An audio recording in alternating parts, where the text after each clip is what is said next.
gets a moto win, but James Stewart gets the overall and moves another step closer to Ricky Carmichael's all-time rookie record. For Denny Stevenson and Cameron Steele, I'm Davey Coombs saying so long, everyone. This has been a presentation of ESPN, the worldwide leader in sports. For more, log on to ESPN.com. Northeast of San Francisco is some of this country's most fertile soil. The climate is perfect for grapes and the making of wine. Carved in the Sonoma hillside is the newly renovated Infineon Raceway, and while many may prefer beer, even John Force would like the taste of victory in wine country. Larry Dixon slipped off the radar screen on the West Coast swing while Darrell Russell is taking names. First, it was Russell beating Corey Mack in Denver. And then in Seattle, he tattooed Kenny Bernstein for 2 in a row.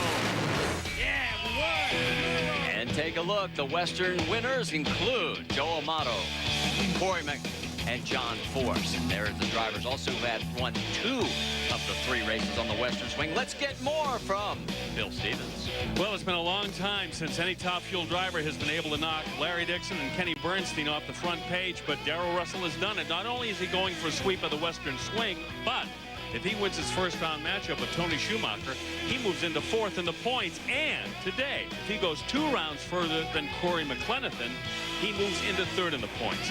Not bad for a team that was 13th in the points 5 months ago. Dave Reef? Well, Bill, 1 year ago, Kenny Bernstein swept this entire event. #1 qualifier, had low ET top speed, while also winning the race. And he was well on his way to trying to duplicate that again this year, until this car, the Miller Lite dragster, driven by Larry Dixon, trumped him in the first round of qualifying yesterday by 2 thousandths. They are #1 for the 7th time this season. All of this on that old Goodyear tire, the 1430. Talked to Dick LaHaye, who told me sometimes you have to try new things to move ahead. But as this tire experiment just showed us, sometimes you don't. You just have to try. Today they'll try to score their 8th win of the season. Let's take a look at the ladder now on Top Fuel. The arrow indicates who has the lane choice. Big matchup between Russell and Schumacher. The winner takes sole possession of 4th place. And there is the right side of the equation. So we get ready for our first round.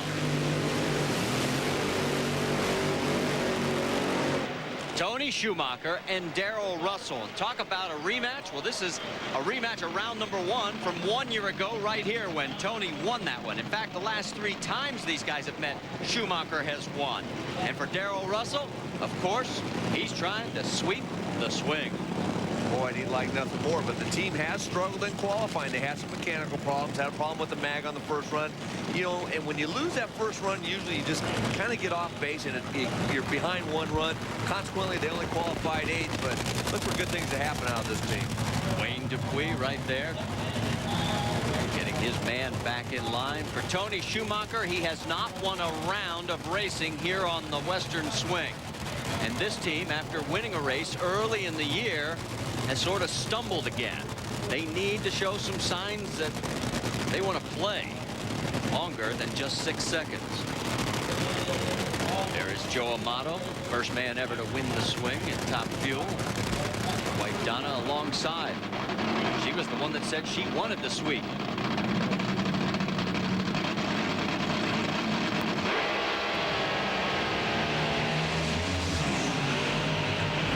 Schumacher not a factor. 487 and 282, a little wisp of tire smoke, and Schumacher has now lost 7 first rounds this year. Time for us to get going.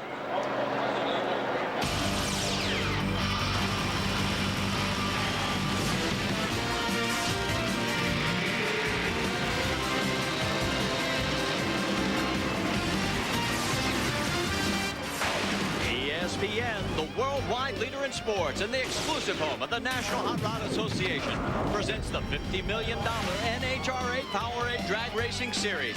Today, from Infineon Raceway in Sonoma, California, it's the 15th running of the Fram Autolite NHRA Nationals, and the clouds have cleared. You're looking down from high above the hillside.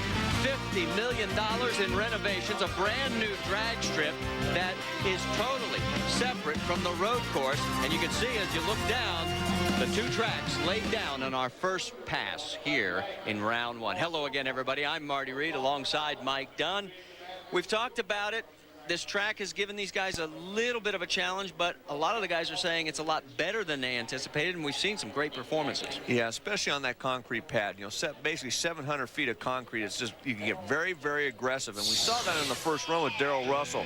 He got very good numbers early, but he started spinning the tires before half track. His 8th mile time was very good, but his speed was way down, and that's why the car slowed to a 487. But up to this point, that car was charging. Right there, you see it start hazing the tires, starts putting cylinders out, slowed his 8th mile speed down to 238 miles an hour. Usually they're running about 265 miles an hour right there at that point. Let's go on board with Tony. Tony kind of had the same problems, but he actually spun a little bit earlier, which cost him the race. He tried to backpedal, then he saw a small explosion just at the finish line. And there is Joe Amato, Mike Donna, Wayne Dupuis celebrating round number 1. Let's go to Bill. Welcome to 4th place in the points. Yeah, you know, it's been a long road to get there, but nothing's come easy for this Bilstein Engine Flush team, but, you know, we like it that way. We're going to continue to work hard, and we're just going to keep pushing this thing till we get to where we want. It's doing a great job. Wayno did a great job. Whole crew did everything. It was just perfect. I couldn't have asked for anything more. Pretty good race until Tony broke loose. Yeah, I guess so. I felt to smoke the tires about a little before half track, or a little after possibly, and I pedaled it once, and it cleaned up, and it just drove right on through. Dave Reeve. Down with Joe Amato. Here we go again. Joe, the first guy to go 12-0 on the Western Swing. Now you've got a driver 3 rounds away. What have you been telling him? Yeah, that was definitely a very nervous time for us. We had some electrical gremlins all weekend, and Wayne Dupuis and the guys are really nervous this morning. The sun came out, the track changed, but thank God we got the wind light, and we just got to look and go 1 round at a time. And now what do you tell your driver the rest of the day? Well, I told him this morning that the track's going to change. Be ready to pedal it or do what you have to do, because it's a different day today. The sun's out. We just got to go 1 at a time, and hopefully we can pull it off. Thanks, David. You're looking at Andrew Cowan, Fozzie Bear riding along at 300 miles an hour. First matchup for Cowan against Scott Wise. And, boy, for Mike Green, the man there on the left, this has been a big turnaround. This team went to the semis at Seattle. They've gone to the finals, and all since Mike came on board. For Scott Wise, the story's been a little different. He has not won a round since Englishtown. Yeah, and he'd like to get a round win here, but it's going to be tough with Andrew Cowan. I got to kind of figure that, you know, Mike Green seeing those cars spin the tires, they're back there changing the chips, and what that means is they'll actually take timing out of the engine at that point where a lot of cars are spinning the tires, and that's because of the sun being out on the racetrack.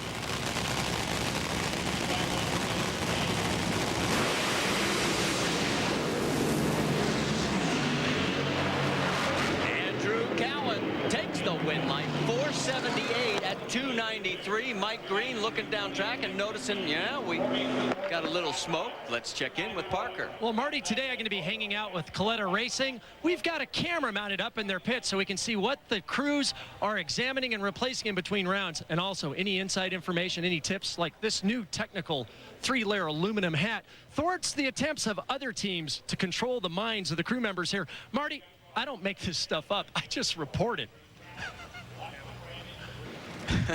Thanks, Parker. An aluminum cranial protector. I don't know if it's going to work, but we'll find out as the day goes on. Corey McClenathan closest to you. He's going to be running David Grubnick. Before we get to that, let's go to the far end of Bill.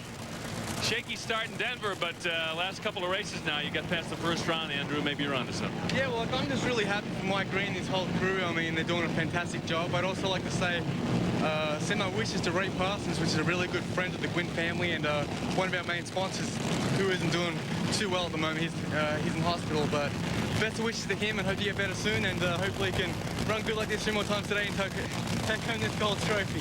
Thanks, guys. That'd be the best medicine. And we send our best along to Ray as well. There is Aussie Dave, David Grubnick. He is going to celebrate his 40th birthday on Tuesday.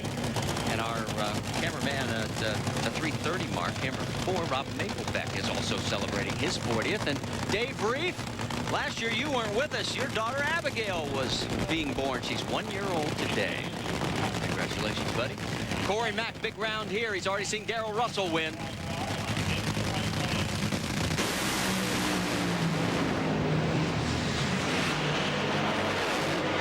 Corey says no problem. He'll go low for the session. 467, 311. So whatever ailed them the first 2 runs on qualifying on Friday, they have cured it. There is Doug Herbert. He's making his way towards the lanes. He's up next against John Smith. Stay with us. Ready?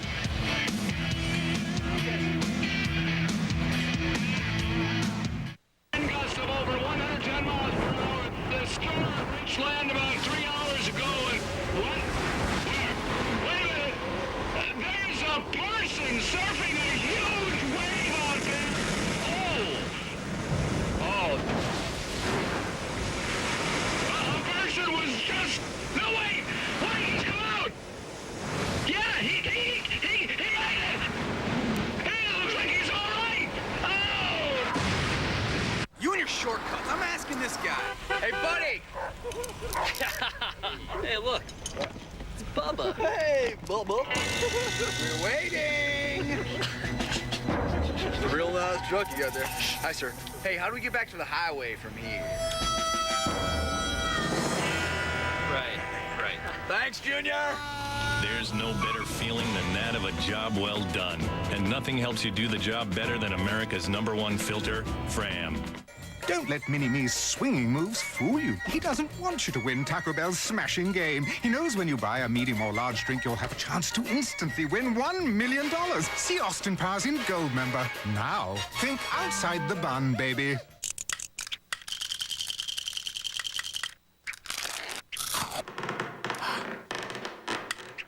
Kit Kat, Big Cat.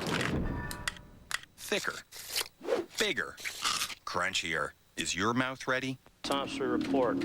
Case number 00. The body is said to be well-developed, well-nourished adult Caucasian female. The body is open in the usual manner with a Y-shaped incision. The lungs are 910 grams together. The brain is 1,460 grams. The pericardial surfaces of the 280-gram heart are smooth, glistening, and unremarkable. It is my opinion that the death of Daniel C. Hurd is due to acute drug intoxication. The only drug present in her system was ecstasy. Today's Speed World event, final eliminations of the Fram Autolite Nationals, brought to you by Powerade and Ecstasy. So where's the love? Get the facts at freevibe.com. One day, we may be sipping on a few of those grapes. Here we are at Sonoma. Action a little louder over at the drag strip, and there is John Smith. And yesterday, a frightening moment when the car erupted. Mike. Boy, it was a huge explosion, and we kind of thought that maybe the vent tube right there going back and forth had caused some kind of problems. We talked to them. Basically what happens is it dropped a cylinder. Dropped cylinder will not make that engine explode, but it did split a connecting rod, and more importantly, it broke 2 intake valves, which allowed the engine to fire back through the manifold and create that extensive damage. Now, a computer, you can look at it, it will tell you a lot of times what went wrong, but it won't tell you why. And normally, if you split a rod like that, it's from some sort of detonation. The problem actually started happening before the actual explosion, and that's something you have to look at very, very close to make sure that it doesn't happen again. So John will be over in the left lane against the number 5 qualifier, Doug Herbert. And these guys have qualified in the exact same positions that they did here 1 year ago. Herbert won this first round matchup, but would lose to Kenny Bernstein in the semifinals. Last year, he goes deep.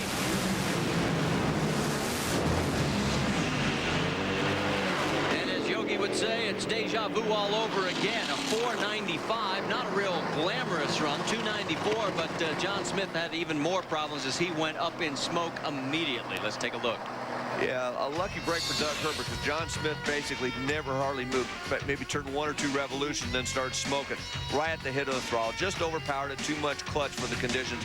Doug Herbert, on the other hand, he went out there, boy, John got him pretty sideways there, staying in the throttle. That's a good driving job to pull it back down, pull it back around. But Doug Herbert got a lucky break. He spun a little bit further down track and got the win. Let's check in with Bill. Just a few moments ago, Corey McLenithan scored low ET for the round so far with a 467, and I know that you know that Darrell Russell's got his eye on 3rd place in the points. That was a big win for you. Yeah, I'm sure he is, but I'll tell you, Wes has got it tuned up. We'll be running some good numbers today, and my hat's off to all the guys. Did a great job. We're here for Bay Area drilling this weekend. Skill Clean, Pure Power, Don C. Chevrolet. We're just glad to be here. Darrell Russell going for a sweep, and Corey Mack was the king of the swing in '97. And now it's up to Kenny Bernstein and Tim Richards to lay down the gauntlet up against the Greek. You know, the last time Kenny Bernstein lost to the Greek was right here at Sonoma, 1990 at round number 1. In fact, the only time Kenny has won here was last year. You know, the Greek, he only made one qualifying run. That was in the initial session. Comes out and runs at 493 and basically sat out. And Kenny Bernstein, he's out there running every session like he always does, trying to get all that valuable information, that valuable data, so that he can have that great baseline coming into today's eliminations. The problem is today the sun's out probably more so than we've seen for most of the weekend. So a lot of that you have to kind of throw out the window and maybe look at some previous data saying, hey, we need to slow this thing down at half track. We've seen some of the other cars smoking the tires. What do we need to do? If they take time out of it or slow the clutch, whatever they have to do, make sure this car goes down the track to get the win. Kenny Bernstein comes into this round 98 points behind Larry Dixon. Remember, just 3 full events ago, that lead was 259. You know, the Greek has a tendency to take a shot at the tree, and what we mean by that is usually you wait for the yellow light before you actually push on the pedal. The Greek will try to time it to where he'll actually go down on the throttle and hope that yellow light comes on just about the same time and get that whole shot started. Well, that's exactly what happened the last time these two met in Atlanta. The Greek had a perfect 4.0 light. Kenny still won the round.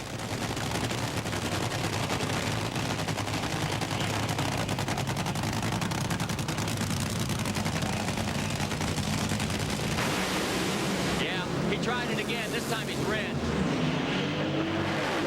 KB 459, 317. Tim Richards has stepped up the program. That is low for the round.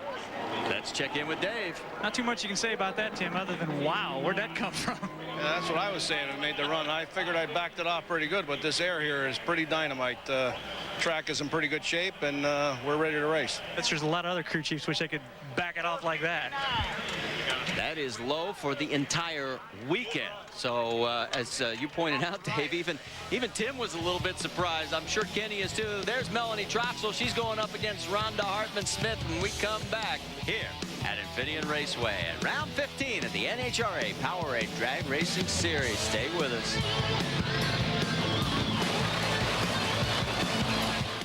We got a 25,000th show coming up pretty soon. Really? Yeah, August 25th. That's a lot of shows. Yeah. How you keep track of something like that? We got a guy.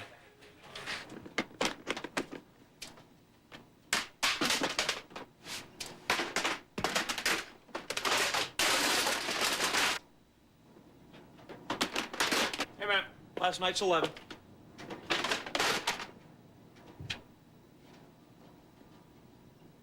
Blasting into Route 66 Raceway, Joliet. August 10th and 11th. Get ready. It's the 5th annual Super Chevy Show. See the fastest, baddest Chevys in America.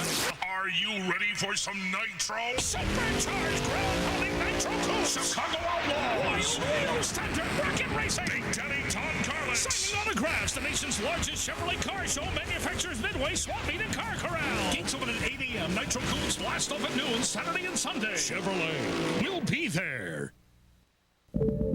This month, only on Showtime, the powerful series premiere of Odyssey 5. No one knows what the future holds, except the 5 who will change it. Peter Weller stars in Odyssey 5. The places other networks won't go. Things they'll never show. Limits they'll never test. Daring to do great TV. Showtime. No limits. Don't forget, Monday Night Countdown, 7 o'clock Eastern on ESPN, provides all the comprehensive analysis and live interviews. Stuart Scott coming back. Good to have him there. And then it's the AFC-NFC Hall of Fame game. Houston Texans, New York Giants, 8 Eastern on ABC. That's all on Monday. And as we get ready for this next matchup between Rhonda and Melanie, let's quick check in with Bill. All right, Mr. Defending Champion Kenny Bernstein. Let's see how good you are. What would you say that was? Well, they said it was pretty good. It felt pretty good. In fact, it may have been a little too much, really. How about a 4:59? Oh, that's great. That's the quickest all weekend. You know, I think we were looking for that yesterday, Tim was, to be honest about it. But he found it today. But the sun's out now. You got to have to watch ourselves. We have to be very careful. A day late, but not a dollar short. And 20 more points in the bank. Thank you very much. Melanie Troxel, see where she qualified. They've met one time before in 2000 at Phoenix. Mel won that one on a hole shot. While Rhonda lost at her career best run at that same time. It's interesting to note that Rhonda chose the left-hand lane. Most of the teams we've seen chose the right. And you saw Kenny Bernstein run that great 459 in the right-hand lane. Only Darrell Russell chose the left having lane choice. So let's see what happens here.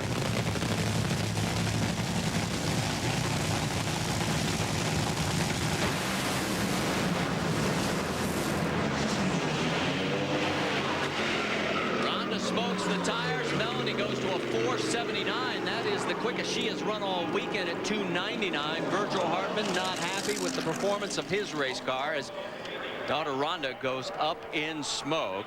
And Rhonda, being our Army profile driver, 70 top fuel races. Her career best qualifying was right here at Sonoma this weekend.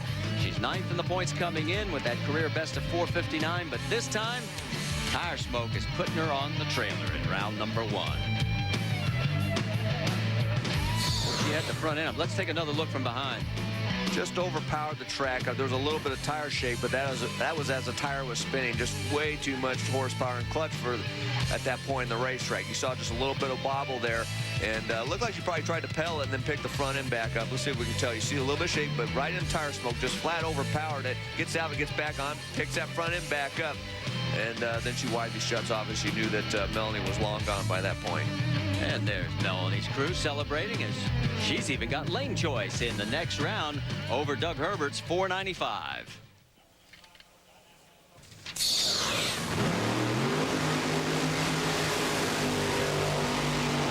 That's the burnout of Doug Coletta as he's in the right lane. The man who owned this track between 98, 99, and 2000. He won every single time here at Sonoma. But he has only won one round here on the Western Swing. Meanwhile, Mike Strasburg over in the left lane ran a career best in qualifying, 461. And his first and only round victory came back at Denver over Tony Schumacher. Let's check in with Bill at the far end. You haven't had much trouble getting out of the first round this year. You did it again. Boy, I tell you, we really prided ourselves on having a nice, consistent car that can get down most racetracks. We may not be able to turn the big numbers with the big boys, but we can just go out there and make nice, consistent runs. We'll take the win light every time with that. Only one first inning loss this year. Back at the starting line, Mike Strasburg. Tall order here. I mean, Coletta's running pretty well. Yeah, but Doug Coletta struggled on race day. You know, typical Doug Coletta. He's coming in, ran very good in qualifying, went down the racetrack 3 out of 4 runs. But we've seen him do that, especially on the swing here. He runs good in qualifying, then smokes the tires in the first round. He's going to have to get the car down the track to get the win.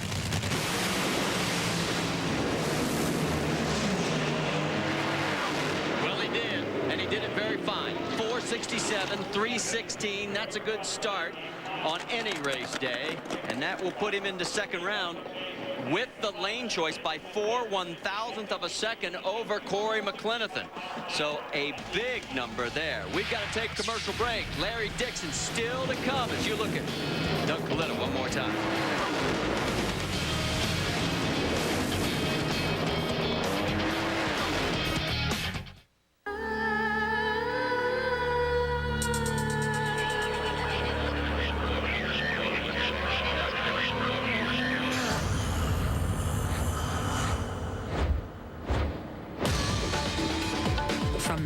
That brought you the Hayabusa and GSXR sport bikes comes the all-new Quad Sport Z400. Is it still showing off if no one's around to see you? Pushing myself to the limit is what this is all about, and I need an antiperspirant that can keep up. Now there's new High Endurance Clear Gel. Try it. If you don't like it, Old Spice will buy you a stick of something else. A Clear Gel that strong? I'm there. New Old Spice High Endurance Clear Gel. Wow, that looks like fun. Days like this, you gotta love a good truck tire. Good. Those are Pep Boy Futuras. They're some of the best tires made. They just cost less. Pep Boys, we're car people. Technology sure has changed since I was in school. Take this compact Presario 2800T notebook. Thin, light, powerful. With the mobile Intel Pentium 4 processor RAM, you get all that and the built-in networking card linked students to campus. Plus, you can get a free carrying case and free multi-port, so you can go wireless. All this for just $12.99 after $100 instant savings. Call 1-888-271-1020 now. Talk about lightening your course load. From the network that brings you award-winning dramas comes a new series that will take you to a place you've only dreamed of going. I went to bed on my 30th birthday, and I woke up this morning and I was 16. Take a second chance at being popular, falling in love, and making your mark on the world. I see you as someone who's going to touch lives one day. This fall, dare to become the person you knew you always could be. What if I make a fool out of myself? What if you make a hero? That Was Then, coming this fall to ABC. Don't forget, coming up next, 10 o'clock Eastern Time, Whit Watson and all the latest auto racing news on RPM tonight. Find out all the details at the Brickyard and what's happening here and a recap as well. For more, log on to ESPN.com.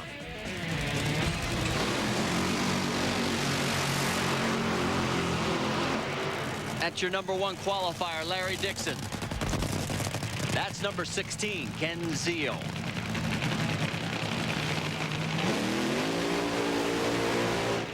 And before we set this one up a little further, let's go to the far end, check in with Bill. Doug Coletta got his first ever Top Fuel National event win here in '98 and then won the race the next 2 years, and you got through the first round, no trouble today.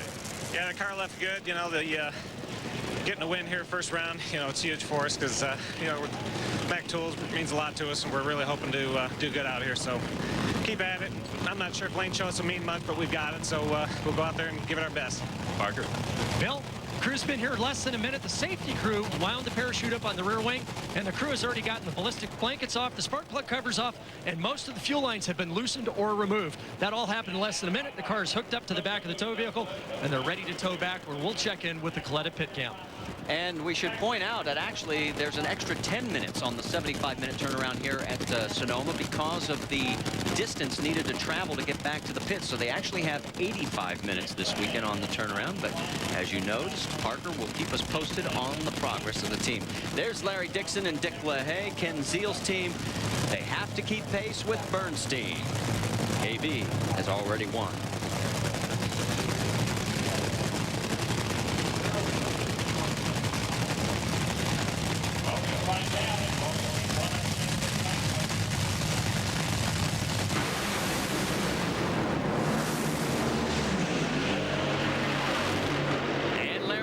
Does a 463 at 316 miles an hour. Zeal ran his best of the weekend, a 477, but just not enough for that Miller Lite blue car. As we take a look at the ladder in round 2, it'll be Dixon with the lane choice over Darrell Russell, Melanie over Doug Herbert, and Kenny Bernstein over Andrew Cowan, and Coletta by 4/1000th of a second over Corey Mack. Stay with us. When we come back, we'll take you behind the scenes with Whit Bazemore and the Matco Tools Funny Car teams. We come back to Sonoma. Hi. How do you know that beer's fresh? It's it's on the bottle. Can the bottle? Can you show me, please? Because I sure. Looked and take a look right there. It's Oh, those are the ingredients. Oh, really? Can you show me again? Well, because it's sorry about that right there. The UPC code? Right. That's just the name of the then bottle. You come to the there we go. See it right there? No, I don't. It's all good. Oh yeah? Yeah. Well, thanks for coming in. Dad, what is this music? Rule number 1, driver picks the music. Yeah, I don't remember that from my driver's test. Oh, yeah, it was right after that paragraph about you not dating till you're 21. Those of you who don't want to spend a fortune on new tires have 2 choices. You can settle for less or demand more. It's your car. You should drive. What? Thanks, Dad. Can we listen to something else? Discover the amazing training secrets of Baseball World's dynamic practice organization video, featuring professional scout and instructor Tommy Mansky and his famous step-by-step building block approach to athletic training. These are the same techniques that have produced Baseball World's back-to-back-to-back AAU national championship teams. Parents, players, and coaches are amazed at the rapid improvement of students using these principles, enhancing arm strength, running speed, quickness, and agility. Dynamic practice organization works for all ages and levels of ability and makes a great gift too. Order now.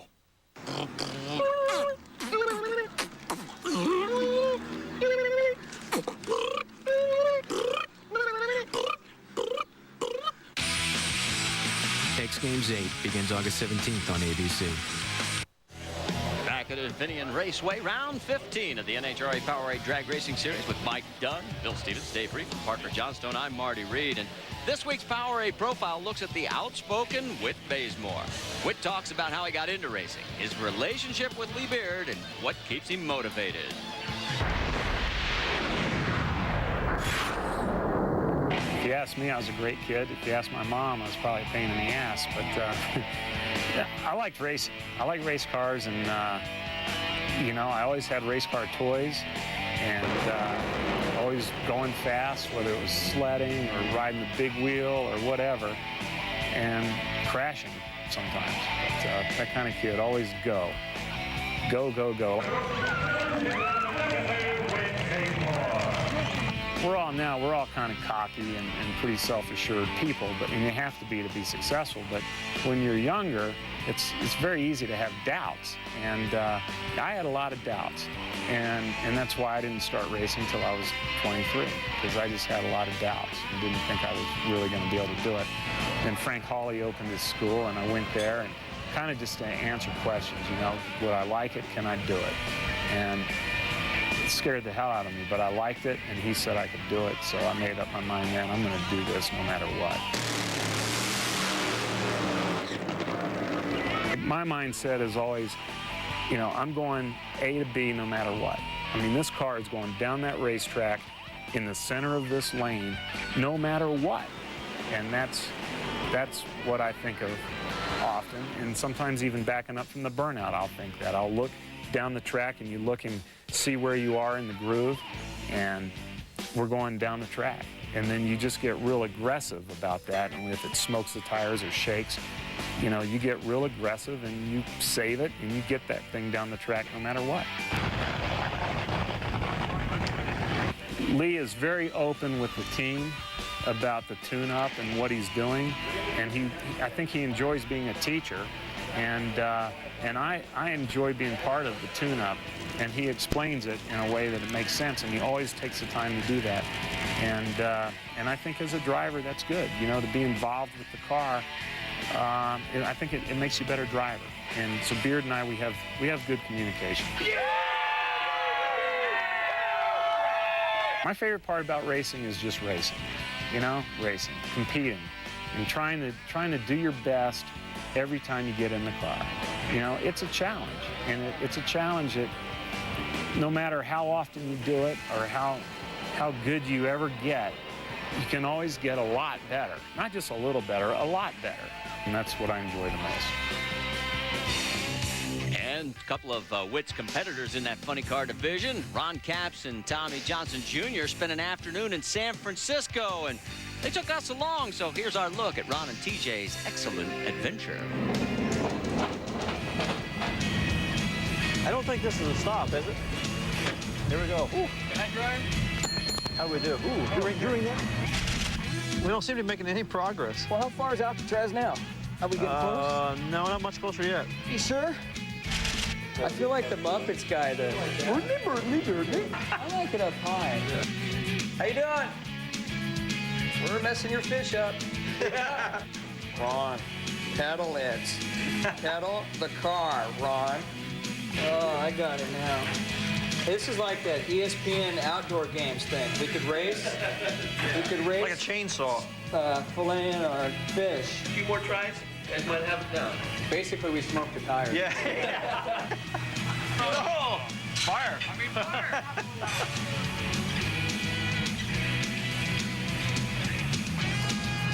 Okay, folks, it's been a pleasure for you eating with us. Woo! actually be a flying 9. Shouldn't he be going like this?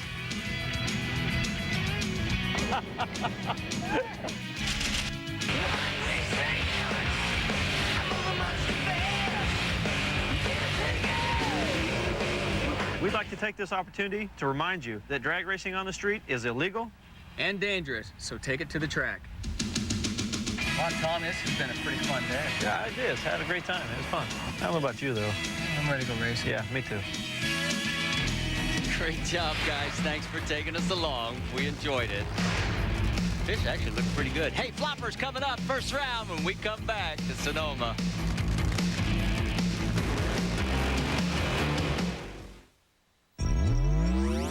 There is less than 1/100th of an inch of motor oil protecting your car's engine. Friction and heat causes engine oil to experience thermal breakdown, weakening its ability to protect the engine and its parts. Lucas Heavy Duty Oil Stabilizer is specially formulated to resist thermal breakdown, protect vital engine parts, and extends the life of your engine. It also stops smoking, knocking, and oil consumption in worn engines. Lucas Oil. Keep that engine alive. Don't let Mini-Me's swinging moves fool you. He doesn't want you to win Taco Bell's smashing game. He knows when you buy a medium or large drink, you'll have a chance to instantly win $1 million. See Austin Powers in Gold member. Now, think outside the bun, baby. Hey, Dan, how about that conference call tomorrow? It just doesn't feel right to me. Whatever happened to FaceTime? Somebody should go to Cleveland. I'll go. This wouldn't have anything to do with Holiday Inn Express. Double points. No, what? That's double, wow. Okay, I don't even know where that came from. When I get back from Cleveland, we'll talk.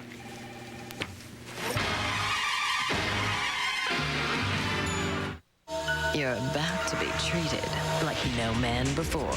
New Gillette Series Shave Gel with ingredients like tea tree oil to invigorate. You get healthy-looking skin. Skin that just got lucky. New Gillette Series Shave Gel. America's best finance offer meets America's best warranty. Introducing Suzuki's 007 event. 0% APR financing for 5 full years with 0 down payment on all new Suzuki models. And it only gets better. Now all Suzukis have a 100,000-mile, 7-year powertrain limited warranty. It's a combination that can't be beat. 0% financing for 5 years and 0 down payment on all models, plus the protection of Suzuki's 100,000-mile powertrain warranty. Suzuki, America's best financing offer and warranty. Move fast to your local Suzuki dealer today. Tony Pedregon came close in Denver, but a disappointing loss in the finals to Del Worship left a bad taste in his team's mouth. Well, it didn't last too long. Tony took the win in Seattle and, more importantly, moved to second place in the points. Tony has been an animal in funny car, but the guy on top of the qualifying heap this weekend is the animal's boss, John Force, who all season long has been down a little bit comparatively to the past championship years, but this weekend, the competition, they're going to have to make some serious strides. One thing that they have not done, though, is finish this guy off. They've let him sit there and breathe, and now it looks like Austin Coyle has breathed life back into this Ford Mustang. As I mentioned, #1 for the 110th time of John Force's career. Low ET of every qualifying session. Indeed, it looks like this sleeping giant may be awakening this weekend. And it's his first pole, Dave, since back at Las Vegas in April. He's up against Todd Payton. Tony has Johnny Gray, Bazemore Creasy, Cruz up against Scusa, Worsham Sweet, Cap, Sarver, Cannon Johnson, and Densham up against Frankie Pedregon. That's the matchups here in round #1 of Funny Car. And first pair coming up will be Dean Scusa right there and Cruz Pedregon. And there was a moment yesterday when Scusa was qualified in the number 16 spot until he ran that 497, and we could have had another first-round matchup between Dean and John had he stayed there. Boy, and that would have been something. But this matchup here, this is a hard one to pick. I mean, both cars have shown some great signs this weekend of running very good. Scusa had struggled early in the runs, had some trouble getting in reverse, and made that great run on the last session. Cruz made that great run 493 Friday night, but now it's not Friday night anymore.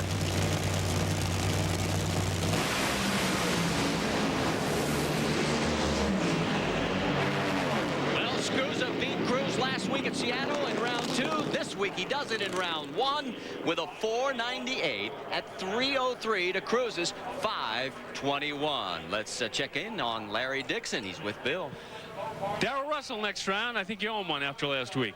Oh, yeah, I guess. I don't know. I don't really think about it too much. I'm just happy with the Miller Lite car. We ran a good lap down the racetrack, smoke-free, and we'll just, take them one at a time. Whoever's in the lane, that's who we got to race. Fortunately, we get to race, so that's all that matters right now. Heck of a run in the semis in Seattle last week when Dixon lost by 1/100th of a second to Darrell in the semis.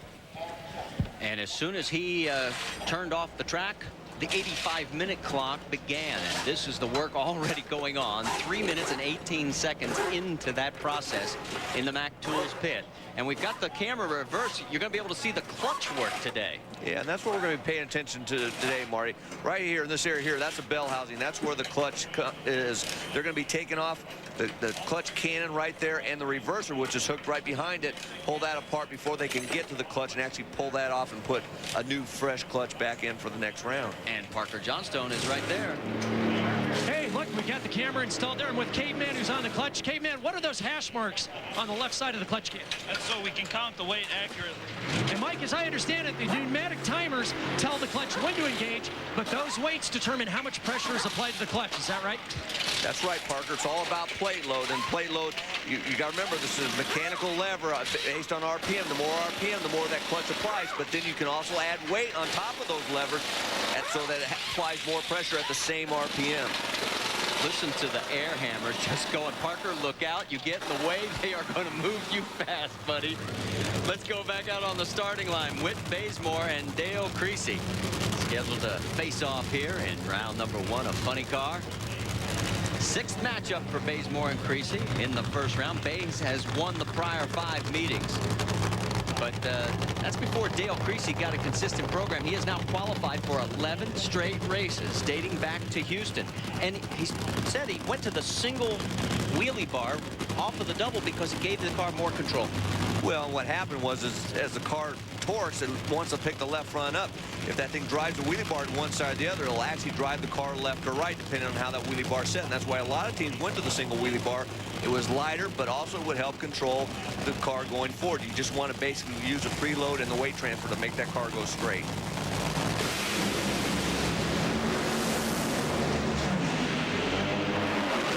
Creasy gave him all he wanted, but Baze runs a 490 at 300. Creasy was right behind him at a 498 at 297. Good drag race. Let's check in with Dean Scusa. He's with Bill. Scoos and cruise, and you didn't lose. Wow. Like that? A little rhetoric. You know, I always like rhetoric. A little doggerel. Yeah. That's why George Carlin's my favorite comedian. He uses rhetoric perfectly. Good first round for you, though. Yeah. I mean, considering what happened in qualifying, we didn't take advantage of the night run. We broke a reverser. It was the first time in my career on the first session yesterday when the air was good. So, yeah, considering we qualified with a 97, we had to be conservative, but not too conservative. And this Dodge Stratus has so much stick, it's like Velcro out there. They haven't had a red-hot swing, but it's been pretty lukewarm. Well, he's got Whit Bazemore in the next round, and Baze has got the lane choice by 8/100ths. Here is another look. Great side-by-side racing. You even see Whit Bazemore actually hazed the tires when he made that transition from the concrete to the asphalt.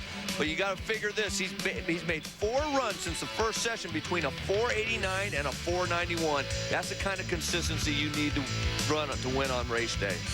So we've got to take a commercial break, and there is John Force with the body coming down. Todd Payton is going to be in the opposite lane in the Nitro Fish Flopper. All that when we come back.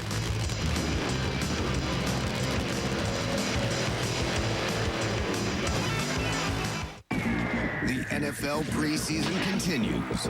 Thursday night on ESPN. Curtis Martin and the Jets are gearing up for what could be a last run at the championship. Returning stars Jerome Bettis and Cordell Stewart lead a Steelers squad that's one of the most feared teams in the league. That's authority! 2 AFC contenders do battle in Pittsburgh. NFL preseason football. Jets, Steelers, 8 p.m. Thursday on ESPN. If you want a whole world of fun in one place, make tracks for Six Flags Great America. It's the one place for everything from wild thrill rides to cool water adventures. And only Coca-Cola hooks you up with the refreshment it takes to live every moment of it. Grab a Coke and save $7 as you take on the world's tallest, fastest, suspended looping boomerang coaster, Deja Vu. The newest of 12 intense coasters. Then cool down with a splash. And through it all, there's plenty of icy cold Coke to quench your thirst for fun. So grab a Coke and save $7 at Six Flags Great America. So big, so close. Coming in August on the Discovery Channel, Shark Week kicks off with monstrous premieres. A week's worth of amazing true stories and up-close encounters. Plus, celebrities face their greatest shark fears. 6 nights of shark-infested television. Celebrity Shark Week, beginning Sunday, August 11th at 9 Eastern and Pacific, only on the Discovery Channel. Brought to you by Cadillac. Breakthrough. Truck Series is heading south to compete under the lights at the Nashville Superspeedway in the Federated Auto Parts 200, 1.3-mile Tennessee Oval. It's going to be a blast. 9 o'clock Eastern Time on ESPN. Join Doc, Phil, Amy, and Ray. For more, log on to ESPN.com. Bodies down on the Mustang of John Force. He'll be over in the right lane. And for Todd Payton, he becomes the 109th different man, or woman, for that matter, to ever face John Force in competition. Tough challenge here. Force has won this event 5 times, but he did lose in round 1 a year ago when Jim Epler cut a perfect 4.0 light. Well, I think Todd Payton's going to need more than a perfect light to get this one, because John Force has been flawless all through qualifying.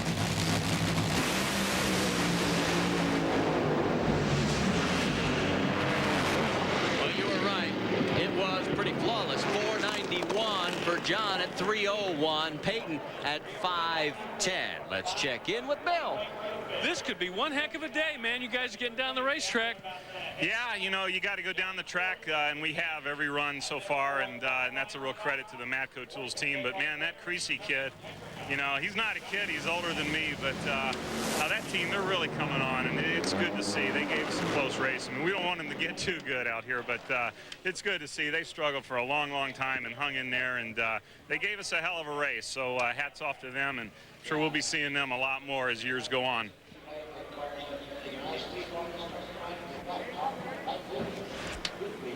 Nine minutes into the turnaround time, and you can see the work continuing in the Mac Tools camp, and the clutch is gone. Yeah, right there's where the clutch goes. Just flywheel's normally hooked there, and that thing's gone. You saw one of the crew members just pull one of the cylinder sleeves out of that aluminum block. What happened was there a little bit of damage from the piston, a little bit too much heat, and they can actually put a fresh sleeve in there. They're obviously going to put 8 fresh pistons in there, and she'll be ready for the next round. Parker? I'm with John Oberhofer. John, you got the old clutch out. We saw you making some measurements. You've got a new unit here. Why the switch? We put a fresh one in at every run, and so we'll resurface everything after, you know, so we just know that everything's flat and straight, and it's the way it's supposed to be, the lever heights of the fingers and everything. So that's what we do. We put everything new in every run. So what you'll do then is you'll take the old clutch in between runs, refurnish that, and then have that ready for the next run. No, I got 8 of them. Holy smoke. And Marty, these guys are just drenching sweat. They are hauling the freight, getting this thing turned around. Yeah, I was going to say, Jim's breathing heavy, not because he's nervous about being on TV. It's because they're hauling the mail. Yeah, it's John and every other crewman, Marty. They are doing the job, folks, and if you ever come out to a race, if you've never been, this is one of the things you're going to get to see. You get right up next to it. That's Lewis Sweet. He's the number 15 qualifier. The man who burned out ahead of him was Del Worsham. And as these guys back up, we'll check in with John Force at the far end. Looks like she's getting a little loosey-goosey in the top end there. Things begin to eat itself up. Yeah, she started spitting and sputtering out both sides, and them Autolites, I think they were just hanging in there. And she kind of nosed over right in the light. I didn't know where the fish was next door. But we're excited to come up here, great facility, and we want to start racing now. We want to start racing and get down to the end of this year and see if we can win another championship for all the sponsors, for the fans. But it's just that Friday night really gave me the momentum to go out and race against Worsham and to come out and race against this young kid here and that nitro fish. Getting this old man some drive here, getting back. Even went fishing with the Spectrum boys last Thursday. Caught a fish. You believe John Force caught a fish? Gee, nice to see he has his energy back. What about you? No, I know. Well, it's time to get out your measurements. Del Worsham has been with John Force virtually every qualifying pass, and right there with him. John getting him by about a car length each time, but we just saw John Force go down at a 491. You can best believe that these guys are going to be trying to duplicate that number to see where they're at against El Castro car today. Dave, we got a problem out on the starting line. Lewis Sweet, they cannot get the body down. And how long are they going to wait? Because you can see Dell is already pre-staged, and he's in.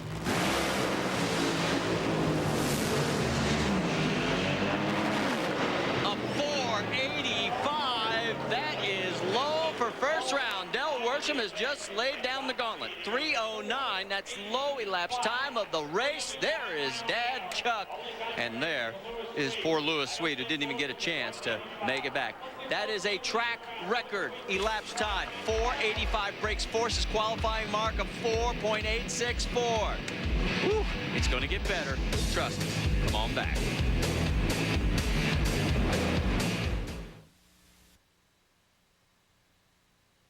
For years, I changed my oil the hard way, tearing up my knuckles, burning my hands with hot oil. But that all changed the day I discovered Sure Drain from Fram. The second I replaced my old drain plug with the Sure Drain actuator valve, things got a whole lot easier. Now all I do is twist on the drain hose and let gravity do the rest. I'll never change my oil the hard way again. The revolutionary Sure Drain from Fram. Pushing myself to the limit is what this is all about, and I need an antiperspirant that can keep up. Now there's new High Endurance Clear Gel. Try it. If you don't like it, Old Spice will buy you a stick of something else. A clear gel that strong? I'm there. New Old Spice High Endurance Clear Gel.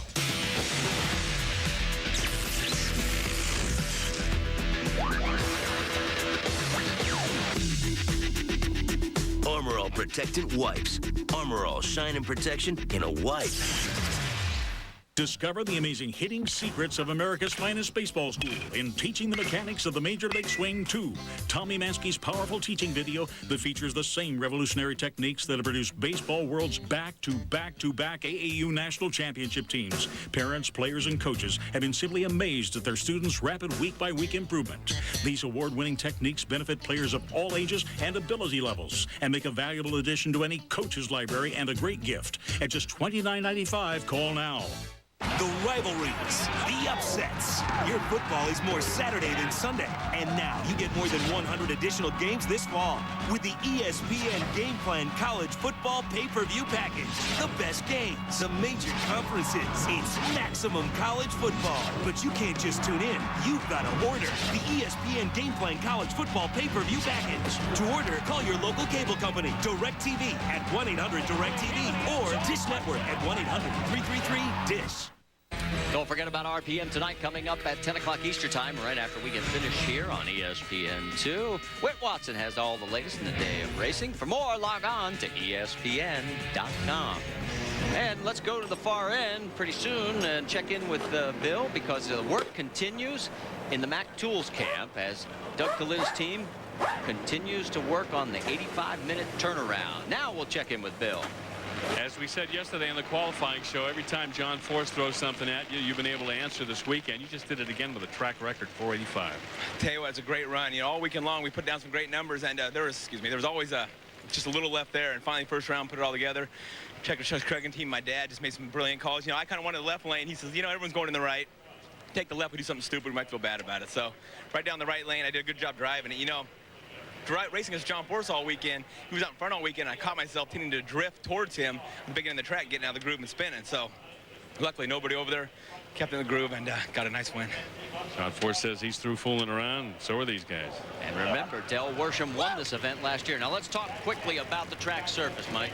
Well, we talked about last year we only had 100 feet of concrete. Basically, it ended right about there, and you went into asphalt. Now, this year, you have it just past half track, almost 700 feet of concrete. Allows the cars to get much more aggressive, but very important, you see the groove right here. The drivers want to keep that in there. Del talked about doing a good job. He did a great job. He kept that car stuck in that groove, which allowed that thing to run that great 485. Scotty Cannon, Tommy Johnson Jr. head-to-head next.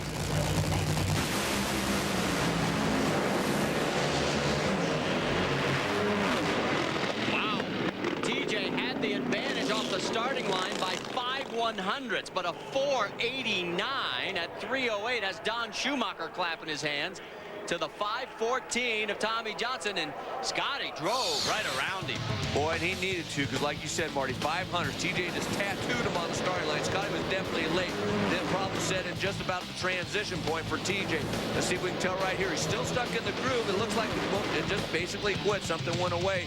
Scotty, on the other hand, nice run. He was hooked up pretty good, 250 miles an hour in the 1/8 of a mile. That's a very good speed for a funny car, especially on this racetrack, and a great 489 at 308 miles an hour. And you see the crew reaction. Let's check in with Dave. You got more on that Lewis Sweet problem? Well, I do. Just now they got this fuel coupe down. And what the problem was, guys, is there's some tin work back in here and this is the top of the roll cage where the driver sits. Well, that tin work got hung up on the body, and there was absolutely no way. They really had to manipulate this body to get it down. But as they told me, it's a good thing Dell went out there and run 485. There's Gary Dencham. And that is Frank Pedregon.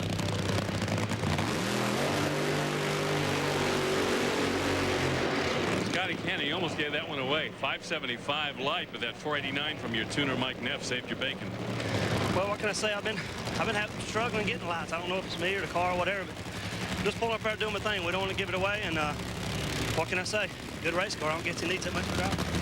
That's all you need sometimes.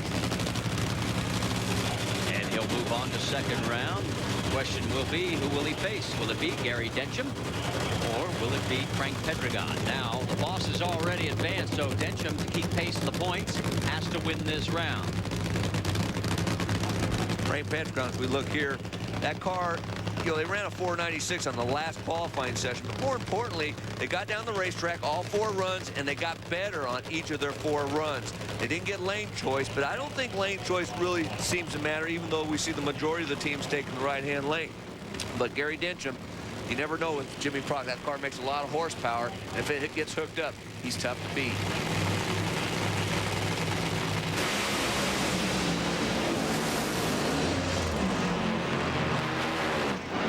Both blaze the hides, but it's Frankie who turns them loose a little bit later down track. There's Bernie Federley and John. They're wondering what happened to Gary Dencham. A 535 is pretty ugly, but Frankie's going to take it into second round. Well, John Forrest's got to be concerned. They spun the tires very early in the run. Frank Pedregon, on the other hand, didn't make it to that transition. Actually started spinning where you start applying that clutch just past the 300-foot, 330-foot cone, which you're going to see coming in play right there.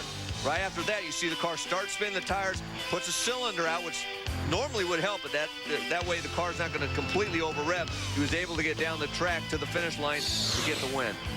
You're looking into the eyes of Ron Capps. He's up next against Bruce Sarver. Round 1, a funny car about to continue when we come back to Sonoma.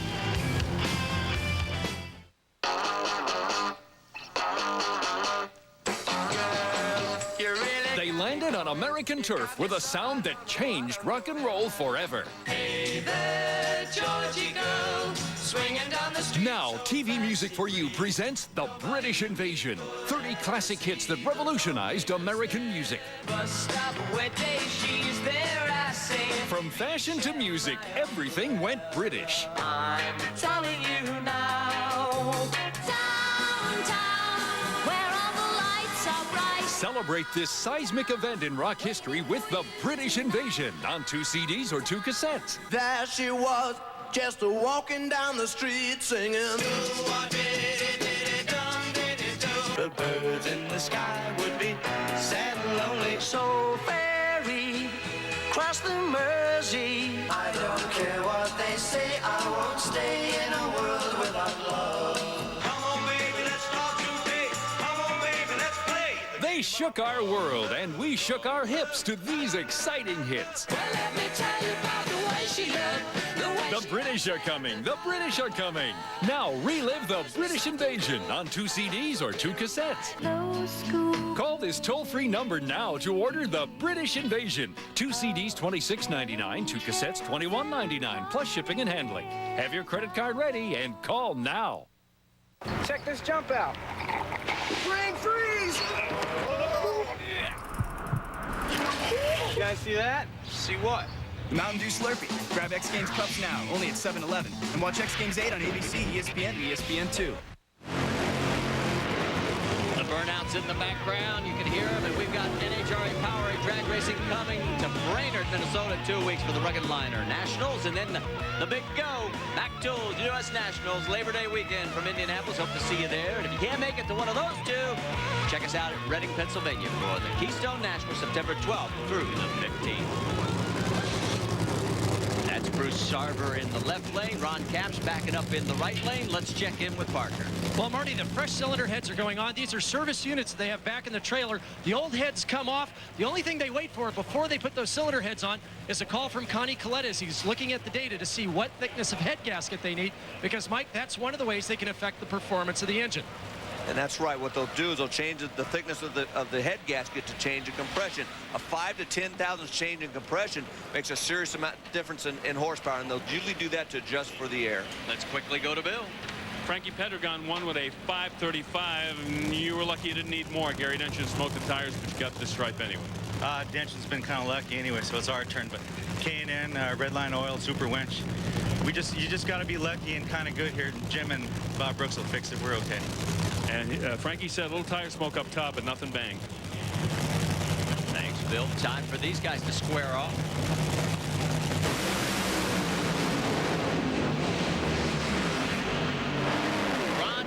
Continues his domination of Bruce Sarver. That is now 12 wins in 14 races, and Capps is on his way to the second round with a 493, 299-mile-an-hour rip. Let's take another look.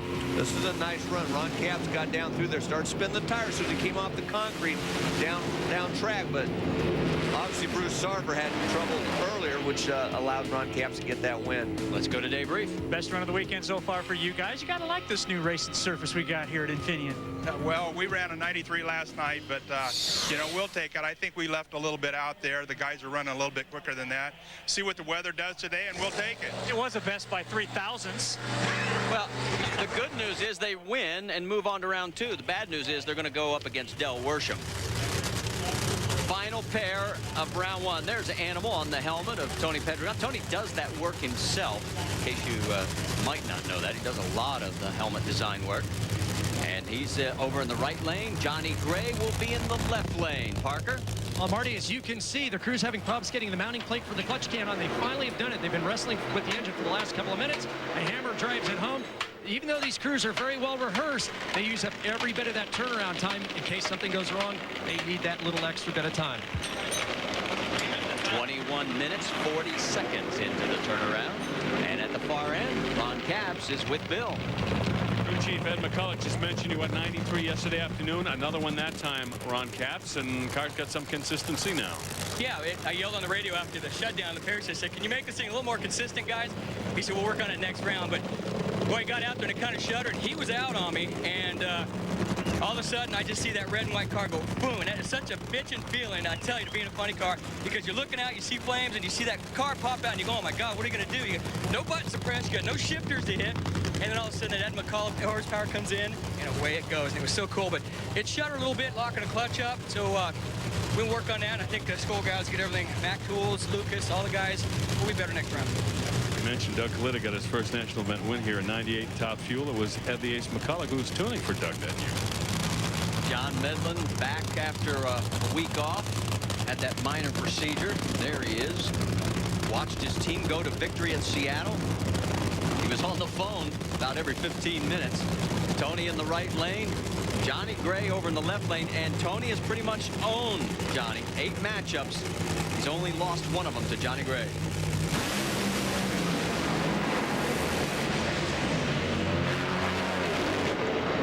He's now 8-1 in 9 matchups, a 503. He went awfully deep. John's heading back to the pits, but as you saw, Johnny went up in smoke. Well, that was a mistake by Tony Pedregon going in as deep as he did. You saw him roll that thing way in as you see him go down track putting cylinders out and only run a 503. But when he staged the car, Tony always likes to go a little bit deep on race day, but he rolled her in way deep. I thought he was actually going to roll through the light and start the clock, but he got her stopped. It definitely threw him off because he still only had a 5:49 reaction time, because it was one of those deals where, uh-oh, hold on, we don't want a red light, waited for the light to come on, and luckily it was still good enough to get the win, but we see some serious engine damage towards the end of the run. And it will be a Tony-John Force matchup in round 2. John has the lane choice. Bazemore over Scusa. And Worsham has the choice over Capps. He was low for the round and the race for that matter. And Scotty Cannon over Frank Pedregon. Bill? Safety Safari was just over to the car to put out a little flame. It was in the exhaust pipes as Tony gets out of the helmet. And Tony, the first question I got to ask you is, looked a little funky when you were staging the car. What happened? Well, Johnny Gray, I know how to play the game. He likes a deep stage. I can do that too. And just trying to look for an edge as a driver. And tell you the truth, I saw a little flame under the body at about half track. But today's Sunday. We know we got Syntec and Fram and Autolite in there. And anything it takes to win. We got John next. We're going to have to clean up our act and go after him. That's our only choice right now. John, I guess that would be John Force. And they're still having some problems down in the Coletta pit. You can see there's a jack underneath the base of the engine. They're having problems now getting the engine fitted to the frame. The clutch can plate is fitted to the back of the motor, but they still are struggling. Connie Coletta now making injector changes to the top of the intake manifold.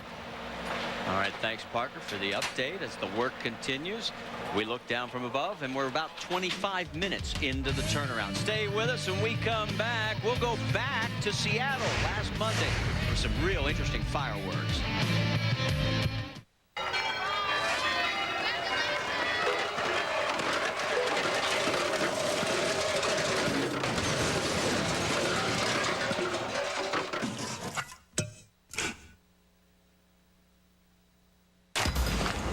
Wow, that looks like fun. Days like this, you gotta love a good truck tire. Good. Those are Pep Boy Futuras. They're some of the best tires made. They just cost less. Pep Boys, we're car people.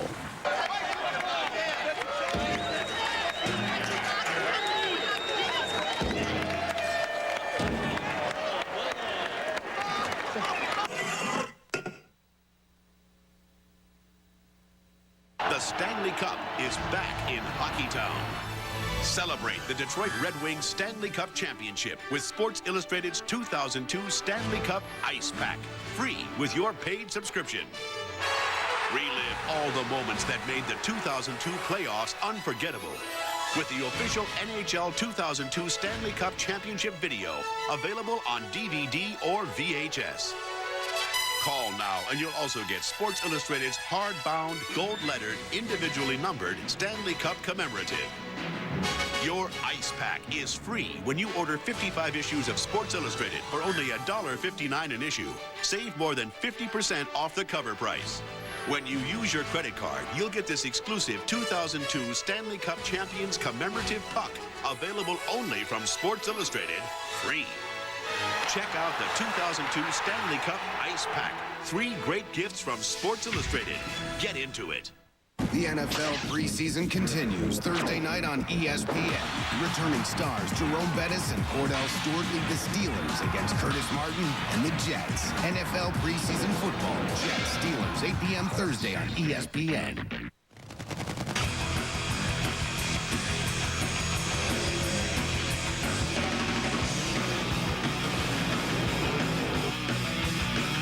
Along with Mike Dunn, Bill Stevens, Dave Reef, and Parker Johnstone, I'm Marty Reed, and we're glad you're with us for the 15th running of the Fram Autolite NHRA Nationals. There's Kenny Bernstein signing some autographs, and time for us now to check in on this week's Suzuki Track Fact. Track Fact, brought to you by Suzuki Motorcycle. We go back to last Monday's Pro Stock Final, and you can see the red light came on for Mark Wisnett. Jeg Coughlin made the run. They thought they won the race, but look what happened. Jeg actually bumps in, and you can see the highlighted area, and that triggered the auto start system. And Rick Stewart said, well, Mark Wisnett did not get a fair break. Jeff Foster explains. Well, in the professional categories, we use the auto start system. The auto start system has a timeout that when it sees 3 lights, 2 pre-stages and a stage, it starts the timer to activate the red light if the second car does not get in the time frame. Both pre-stage lights were on. The Jeg Coughlin car rolled in, tripped the stage beam. It blinked on. At that time, the timer saw the light, so it started the 7-second time. The car rolled back out of the beam, and in about 2-second time frame, Jeg then rolled back in and set himself in the stage. Mark was waiting to set himself in, and at that time, it just shortened out the timer from the time Jeg actually had a solid stage until the timer hit the red, because the timer started at the point where Jeg bumped the bulb the first time. So it did it 7 seconds, activated the Christmas tree, causing the red light in Mark's lane. Rick Stewart, the official starter, decided that it was not a fair start. The time frame was too short for Mark to set, so we have called it a re-race. And as we found out in that re-race, nothing really changed. Jeg Coughlin and ended up winning over Mark Wisnick. Time for us to head for commercial break. Pro Stock is coming up when we come back to Tinian Raceway here in Sonoma, California, and the Fram Autolite National. Check this out. Tell me if that looks fine down there. What? Look normal? Down there? Yeah, see if the nozzle, it seems like it's a little offset or something. Or something? X Games 8 begins August 17th on ABC. We got a 25,000th show coming up pretty soon. Really? Yeah, August 25th. That's a lot of shows. Yeah. How you keep track of something like that? We got a guy.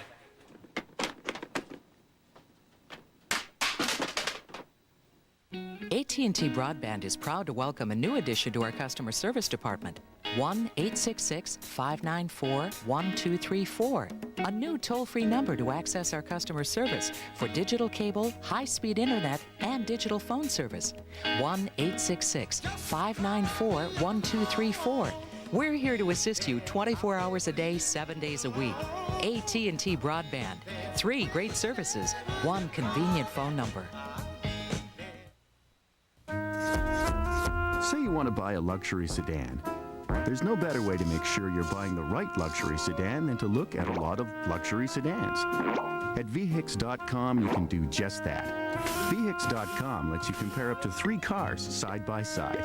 Standard features, additional options, warranties, safety ratings, technical specs, and prices. The all-new, easy-to-use VHIX.com. Roadmap to the automotive world. Hey, we're going trucking next Saturday night, 9 o'clock Eastern on ESPN with the NASCAR Craftsman Truck Series and the Federated Auto Parts 200. For more, log on to ESPN.com. Jake Coughlin is on a surge. After the rain made its presence felt in Seattle, Jeggy made his, knocking off Mark Wisnick in the finals for his second win of the year. That win at Sonoma would be huge as he makes a run for the championship. Let's take a look at the ladder. You can see the arrow indicates who has lane choice here in round number 1 of Pro Stock. First up that we're going to get a chance to see will be Kurt Johnson and Darrell Alderman. And Alderman was very late getting to the line. In fact, there you see Rick Stewart. He's telling him, bring it to the line right now because Kurt Johnson has been ready to go for quite some time. Yeah, and you don't want to hang the driver up, and Rick Stewart's making the right call. If it normally, like in a fuel car, if you have a little bit of trouble, you shorten your burnout to not have to let the other guy sit out so long. Pro Stock may be a little bit different, but it's an interesting scenario here. Darrell Alderman, one of 6 Dodges in the Pro Stock field. That's the first time since the early 70s. Back in the days of guys like Butch Leo.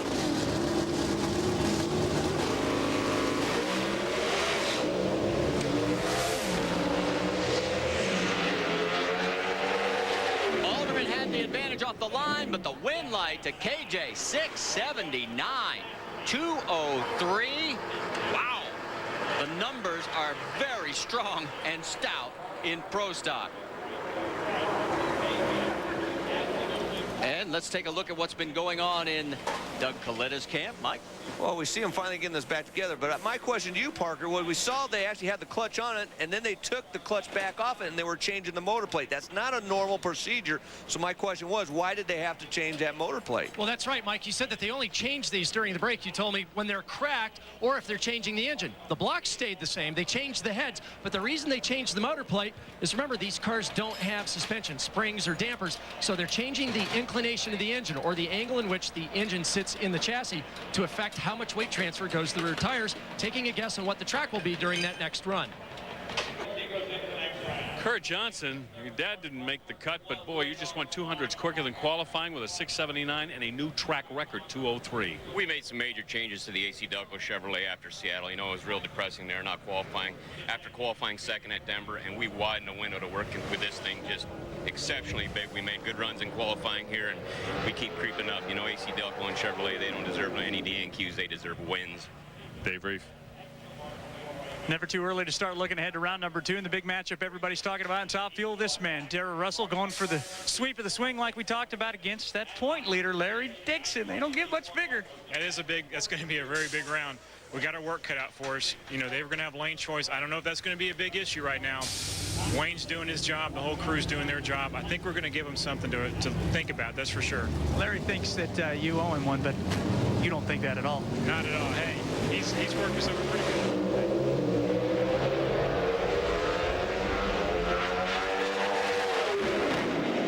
Win light on this one as we finish up down in the pits. It's going to be, you got it, Tom Lee in a hole shot. Ron Krischer goes down again. A track record in the elapsed time for Krischer, 6:78, and he loses at 6:82 to Thomas Lee. Thomas cuts a 4:01 light. Well, I think even in pro stock that might have been a little bit of a guess, taking a shot at the light, but still, Ron Krischer, 5:23, there's no excuse for that. 1200s off the starting line. He was never in this race from the start. But boy, what a great run. 6:78 at 202 miles per hour. Boy, the air conditions are just great here for pro stock. Let's check in with Parker. Well, Marty, outside the view of the Coletta pit cam, we see that they're mixing the fuel. NHRA has come over to make sure that it's at 90% or less. And Mike, that's very important if you want to get to the next round. Yeah, you don't want to be over that 90%, 89.6. You always like a little bit of a cushion there, just in case as the heats up, the methanol will evaporate faster than the nitro and cause that percentage to go up. Tom Lee is biting his own ankles off here, man. You just had 4:01 on the tree, and you just beat Ron Krischer's track record, 6:78 with your 6:82. No kidding. I knew Ron was going to be fast, but, you know, I just went up there and tried to do my best. Never dreamed ever going 4:01, but, you know, I guess that's what took to beat him. So here we are going to the next round. These two Alan Johnson-owned Mopars are going to round 2, and they are thundering. That was pretty impressive, I have to admit. Now, Jim Yates has made a lane change. He was originally going in the right lane. He has moved over to the left lane. As the number 3 qualifier, he can do that because Greg Stanfield, of course, qualified in the number 14 spot. And Stanfield ran a career best to qualify in that 14th spot at 6:83.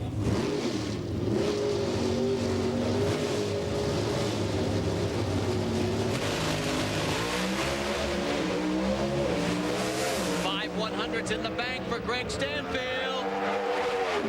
And at the stripe, the win light, another hole shot, 6:84 to a 6:79 for the 8th time this year.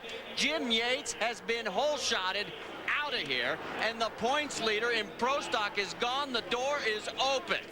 Wow, this is amazing. I almost thought Jim Yates might have switched lanes because they could see the tree a little bit better because everybody was getting hole shotted from the other side, but it didn't help here. I mean, he still ran a great 6:79, but Greg Stanfield, he was in a little bit deep, which you don't see pro stock do that too much, but still, he had a great 4:41 light and was good enough to get the win. You're on board with Jed Coughlin. He'll be next up, and everything looks fine. I guess we're playing off of the story, the Grapes of Wrath. Well, here are the Wrath of the Grapes. These are the guys that lost just last year on hole shots here at Sonoma. Pro stock, it's just amazing how close it is. Even though they got doors, they're still amazing cars. I mean, and Jeggy, he's one of the best drivers. I don't expect to see him get beat on a hole shot because he's about as good as there is, but you know what? This is pro stock, and a lot of strange things happen in this class. Larry Nance over in the left lane. Of course, Jeg has never won here at Dallas or Sonoma. He did finally win at Seattle last week. 3 100s advantage to Larry Nance. But not enough horsepower. 678, 202. With a 5, 202.94. I believe that's lane choice. Yes, it is. Great. Just a shade of rattle going into second, but the old Marine Corps is marching out. So Jed Coughlin is advanced. Let's go to Bill. We said on NHRA today this morning that you were a real Christmas tree bandit, a 4-time Superstock champ, and Greg Stanfield, you just beat the points leader on a hole shot, and he went 6:79. I got to tell you, Bill, Jim Yates is probably the best in the business here, and to be able to do that is definitely phenomenal. Little luck played in the role there, obviously, him running that fast, but this Mopar car is coming to us, and a little track time, we're pretty excited. We're rifling through the record books to see if there's ever been a time when 3 670 Pro Stock cars lost in the same round on hole shots. Parker? Well, Bill, final valve adjustments happening on the left cylinder head. The right cylinder head's back together. Doing the final bearing adjustments before they do the warm-up, and they'll check that one more time. For the first time about 2 minutes ago, I saw the guys actually stop, take a breath, and now they're going back in again. Marty? Thanks, Parker, and we've got a sight to show you here. This is going to be interesting as you're finishing up the work in the pits. There is WJ. The streak was broken yesterday for the first time since 1987 at Gainesville. 15 years. That man's not racing on Sunday. He said, I've got a day off finally. Well, what he did, just to needle his old crew chief and number 2 in the points, who's ahead of him, Greg Anderson, he put his GM Performance Parts decals on defending race winner Tom Martino's car, and he's out here helping him in the first round, trying to give him a little mental advantage. Well, you know, you said Warren took a day off, but I think he works half a day on Christmas, and half a day, that's 12 hours. So it's pretty amazing. I mean, he loves this sport, and he's as dedicated and as intense as anybody you want to see, and you knew he wasn't going to miss this. Well, in fact, the professor will be with us in the second round of Pro Stock here in the booth. Greg Anderson, your number 1 qualifier at a 679. That was a track record. It's already long gone. 2 guys have run quicker than that already. Ron Krischer, Jake Coughlin Jr., and right behind him, Kurt Johnson.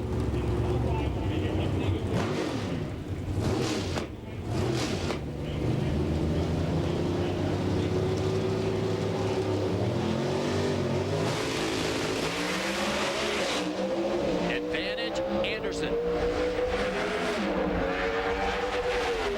Win line, Anderson, 681, 203. So WJ wasn't quite enough to help Martino in this battle against the number 1 qualifier. Let's go to Bill. You, sir, are getting set up for quite a second-half run, I think. And we certainly hope so. That's our plans. You know, we're running real strong. Everyone, Team Jegs, has just been plugging away all year, and you know, Jim Yates going out first round here and WJ not qualifying. Just it's wacky season, isn't it? Shaggy could really close in on Yates if he goes the distance today. Just 100 and a handful of points behind him coming in. Yeah, he picked up 20 more, and one more round he would pass Warren Johnson and move into 3rd in the championship chase. We've got to take a commercial break here at Infineon Raceway. There's a young fan with a souvenir. Come on back. 1, 2, 3, 4, 5, 6. 1, 2, 3, 4, 5, 6. 1, 2, 3, 4, 5, 6. 1, 2, 3, 4, 5, 6.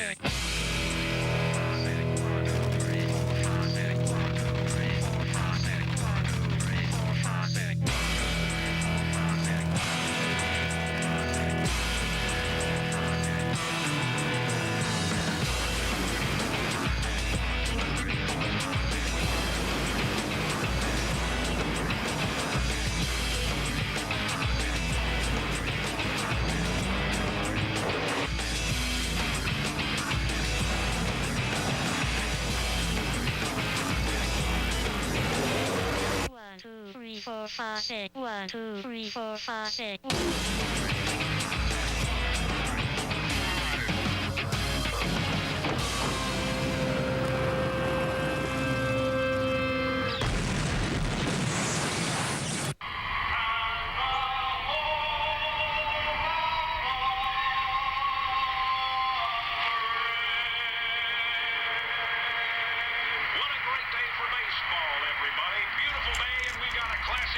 The NFL preseason continues Thursday night on ESPN. Returning stars Jerome Bettis and Cordell Stewart lead the Steelers against Curtis Martin and the Jets. NFL preseason football, Jets Steelers, 8 p.m. Thursday on ESPN. The ESPN.com players. Hi, Sport. Tough tryout, huh?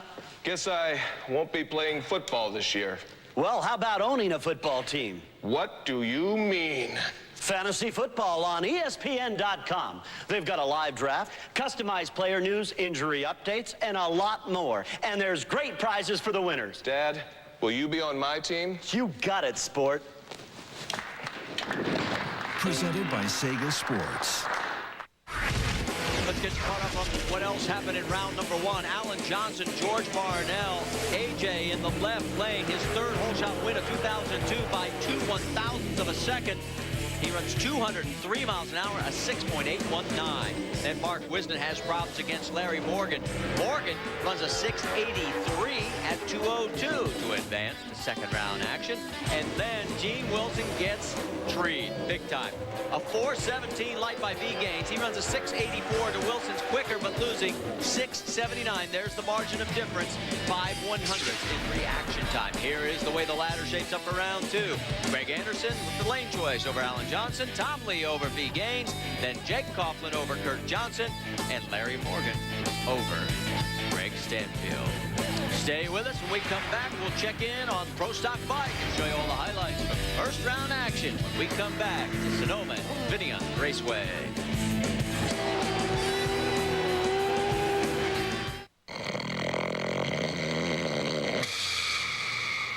It's so easy to take advantage of La Quinta's summer offer. You can do it with your eyes closed. Stay 3 times at La Quinta, get another night free. Visit lq.com to register. Enter a place where conventional thinking disappears and 123 innovations redefine an SUV. The totally new 2003 Ford Expedition.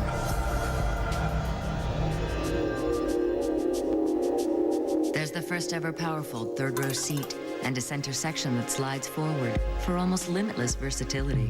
There's an independent rear suspension for a smoother ride and the enhanced stability of Advanced Track. Together, they give Expedition greater driving control.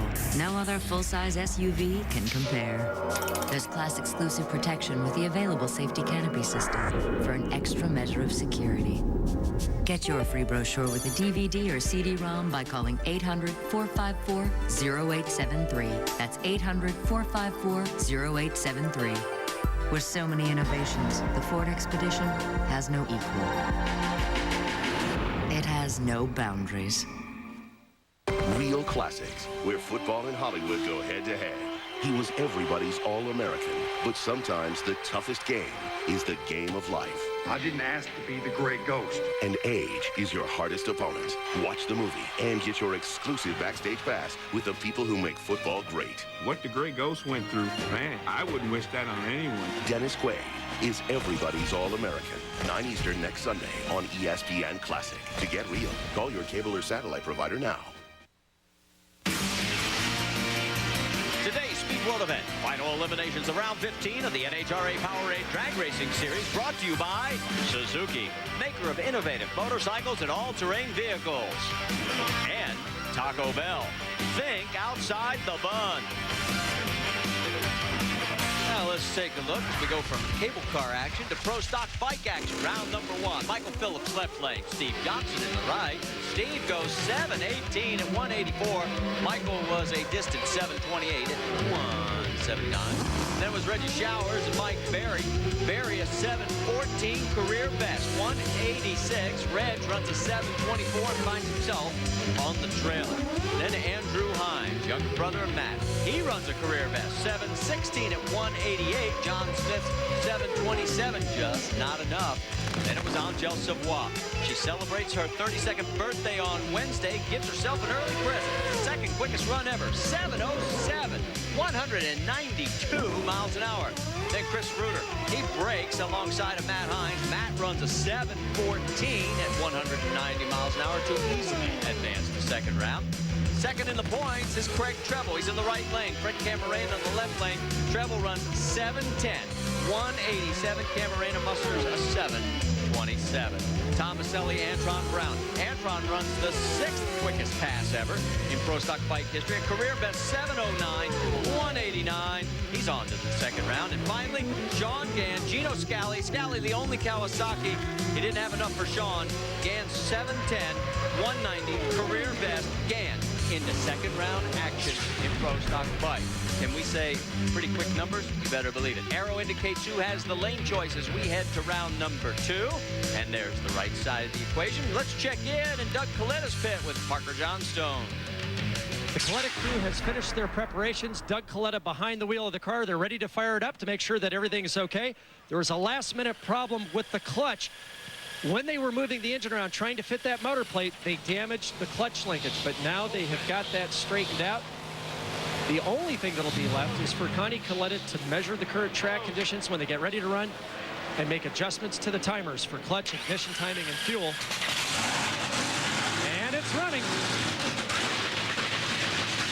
So all the work pays off, and Doug Coletta's team is now ready after the warm-up as we head to commercial break. There's Tony Petragon, and oh, that looks like Ron Capps is getting ready to sign a few autographs. Stay with us. We're coming back to Infineon Raceway.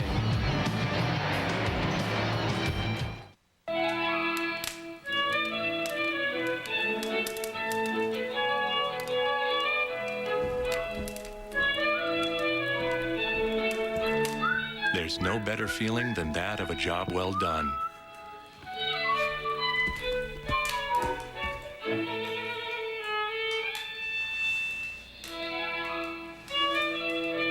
And nothing helps you do the job better than America's #1 filter, Fram. Don't let Mini-Me's swinging moves fool you. He doesn't want you to win Taco Bell's smashing game. He knows when you buy a medium or large drink, you'll have a chance to instantly win $1 million. See Austin Powers in Gold Member. Now, think outside the bun, baby. Don't look at me like that. We just finished riding. We'll go out tomorrow. I promise.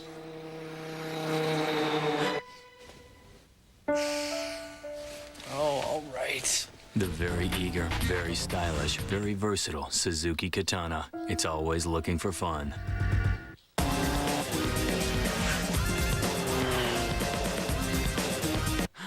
Now more than ever, you have an obligation to contribute as much as you can to our society and grow into the person you always dreamed of.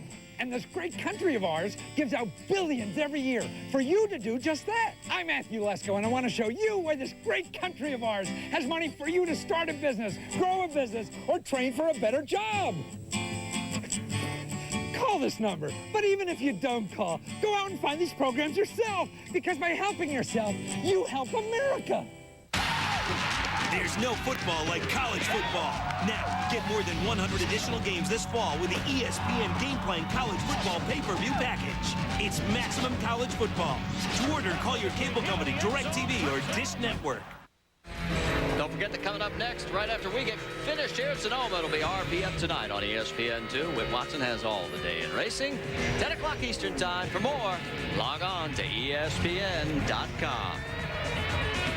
Time now for Top Fuel, round number 2, as Melanie Troxel and Doug Herbert get ready to run. Take a look at the ladder. An arrow indicates who has the lane choice. Some big matchups, LD and Darrell Russell.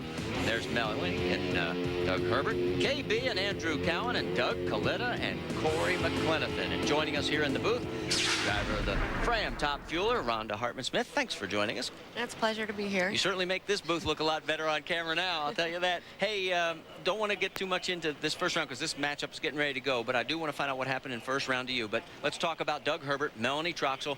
You were up against Melanie in that first round. What's the track conditions like? What do you think? We had ran our best time during the cool of the night, and in that heat of the day, it was just really tough. We smoked the tires. Melanie in the right lane, Doug in the left. Melanie goes on fire. Herbert blazes the highs and still manages to get the win light. 499 at 287. Melanie hurts her car quite a bit. Let's take another look. Well, another great break for Doug Herbert. We see Melanie Troxel. She has some serious engine problems just probably past the 330 mark. You see a cylinder out early, right on the first part of the run, right over there. That's going to cause some engine damage. The boost goes up on the other cylinders. You see another cylinder go out on fire, probably pushing out the head gaskets. That allowed Doug Herbert to recover after he smoked the tires and get by and get that win. So Doug Herbert, you see him hazing the hides there. He has run a 495 and a 499 in the first 2 rounds, and he's surviving. Take one more look at it in super slow-mo on what happened to Melanie.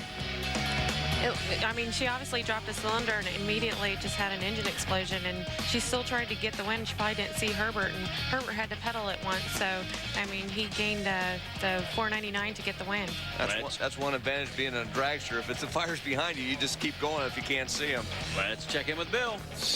Hey, it's Doug. I'm going to the semifinals, Herbert. That's good. I'll tell you what, we just happy to be here in California and happy to bring the Snap-on Tools car to the semis. That's awesome. We had to grab it by the throat there, didn't you? $4.99. Ooh, it wasn't pretty. I was on and off the gas a couple times, but all that matters is when that light comes on at the end. That's what everybody says. Good. Good for you. And a lot of people may wonder, after exhaustive work back in the pits, when do the crews get to re-energize, take a small break? Well, that happens back in the staging lanes. The crew's tone, much more relaxed, much more conversational. But as they push up Doug Coletta's car to the start line, they know that they've got a big matchup with Corey Mack. And you can see each crew member starting to get fired up, putting that energy, that will into the car to try to beat Corey Mack to the finish line. Well, Parker, just 3 pair of top fuel cars away before funny car round 2 starts. And one of the big matchups everybody's talking about is this man, the 11-time champ, John Force. Tony Pedregon, as we get set for a little Mustang showdown there. Well, you have to look at it, just another race. I just hope my car will go A to B. It's running real good. It's just running right on the edge right now. I was amazed that Worsham could run the number he run, that 85. And, of course, I was a little deep. My car probably ran 90 flat, but we'll see. It's been a long time since you look like the champ of old. You got a good car this weekend. You mentioned that. What is champ of old? What does that mean? Well, good. Really, really good. We're the same as we've always been. Austin and Bernie, they do a great job, and our guys do a great job preparing these hot rods. And we'll just go out there and A to B, and somebody's going to win, and that's it. And somebody will move on, and somebody will go home. Still a leader in the champ for new category, too.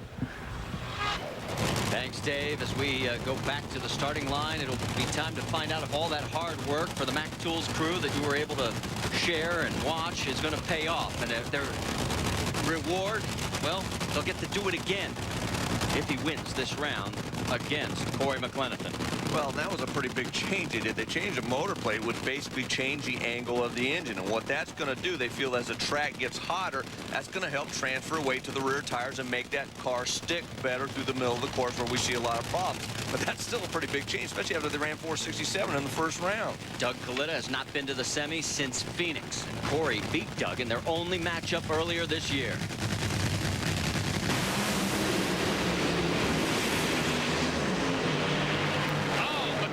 Explodes into a ball of flame, and Coletta gets the win light at a 467 at 305, and Corey has still got some fire. There's Wes Cerny, and he's looking on saying, what in the heck went wrong?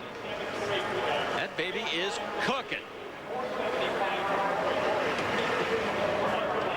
Safety Safari immediately on site, and they'll get the flames put out. Corey looks to be A-OK. Wes upset. Take another look, guys. Well, it's a good thing it wasn't a funny car because Corey would be getting out his spare fire suit if he had made it to the next round. But Doug Coletta did a great job. You see him spin the tires a little bit before he made that transition and then start spinning again once he got off of it, but still, and put a cylinder out, but still a great pass, 467. That was a really great pass for Doug Coletta. Amazing. Corey Mack has not had an engine explosion like that all year long, and you see John did the same thing, and Melanie had problems. So I think the cars they're really pushing them hard. Well, for Corey, that's really only his second oil down of the year, but he did it in style, that's for sure. We'll check in, find out how everybody is doing. Like we said, Corey Mack appeared to be A-OK. And as we go to commercial break, there's Kenny Bernstein along with Forrest Luke, John Aiden, and about 200 of their close personal Harley friends. This was in Seattle as they do an annual motorcycle ride. The NFL preseason continues Thursday night on ESPN. Returning stars Jerome Bettis and Cordell Stewart lead the Steelers against Curtis Martin and the Jets. NFL preseason football, Jets, Steelers, 8 p.m. Thursday on ESPN. You guys want to lay down on the street here and we'll jump over you? You sure? Okay. Don't blow this one. Ready? You're paying for my drive. X Games 8 begins August 17th on ABC. Check this out.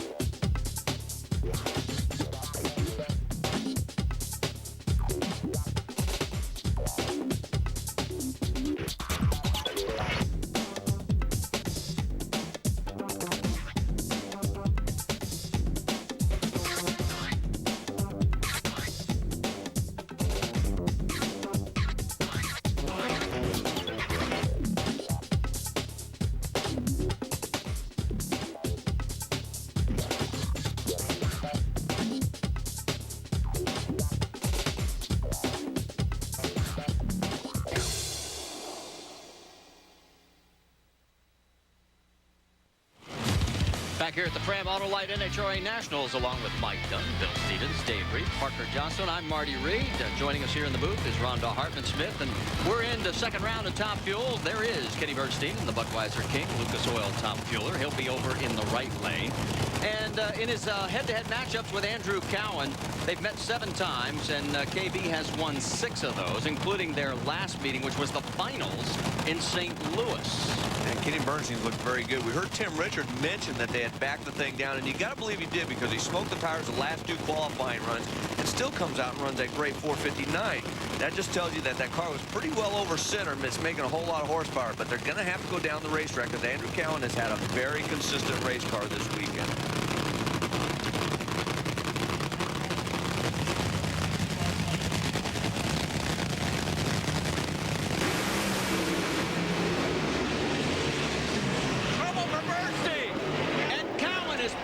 For the second time, look at White Cheryl and Tim Richards. He can't believe it. A 470 at 310 to the tire-smoking 540. And this is a shocker. What a huge upset, man. But that thing was very aggressive. 835 and 60 feet, 217 to the 330. About that time, he started to spin the tires, and it was all over. You see him try to backpedal, get back on it, but it was all for naught, because Andrew Cowan was still hooked up, and he was gone for the win. Andrew Cowan just did an awesome job. I mean, he went out and really clean pass for that lane there, and Kenny Bernstein just, I mean, really struggled, and that's a surprise. And as we take a look there at super slow-mo Kenny lighting the hides, let's quickly go to Bill Stevens. He has caught up with Corey McClenathan. Corey McClenathan is out of the car. You're all right, Corey, but you took a little bit of a whack. Yeah, it definitely gets your attention when things like that happen down track. But, you know, safety's probably right on you. They're ready to get you out of the car, and we wear enough stuff. A little flame like that can't hurt anybody, but hate to see our day end like that for this dragster. I mean, Centennial's doing such a good job with us, and the guys are doing a great job. And what do you say? This is their hometown, but we're going to have to wait till Brainerd now. Parker. Bill, I got to ride back with Doug Coletta's crew. It's a little different to watch the race here in Infineon Raceway because the crew has to take the road course back. Therefore, they listen to the run on the radio. They were elated. And the thing that you don't get to see at home is while the guys are coming back in the van, they're changing. They've got their aprons on, gloves, Kevlar protecting their forearms, tools in hand, so that the moment the van stops, they jump out, attack this car. One crewman hooking it up to tow it back to the pits to get this thing turned around for the semis. Tony Pedregon, these situations always tough, racing the boss, and doesn't seem how it's going to come out, but it's a no-win for you either way. Well, it might be. I mean, if we can cross the finish line, then you know, it's to our benefit, and that's the downside of having 3 cars that occasionally you're going to have to race. Of course, we don't like to meet this early in the race, but well, it's in front of us, and we're going to have to deal with it. And I know who I'm pulling for. Well, let's deal with this final pair of second-round Top Fuel cars, and there is Larry Dixon. He has just seen Kenny Bernstein, second in the points, go down. Corey McClenathan, third in the points, out of here. Same for fourth in the points, Tony Schumacher. This is the opportunity. We were talking about this team had to make a statement. Now, his statement could be derailed by this guy right here, Darrell Russell, looking to sweep the swing. And Darrell Russell, obviously, he's been the hottest driver on the circuit, but he has definitely struggled this weekend. And Larry Dixon looks like the Larry Dixon we saw at the beginning of the year. The car's been very consistent down the racetrack every single pass, but the conditions are different right now. Rhonda, here's the wins by lane. I think that right lane is definitely the better lane. I believe it is. We picked the left and smoked the tires, and it seems the right lane is a lot better. And Dixon ran some really good numbers in that lane yesterday. Dixon slow to light the top bulb. There is Snake.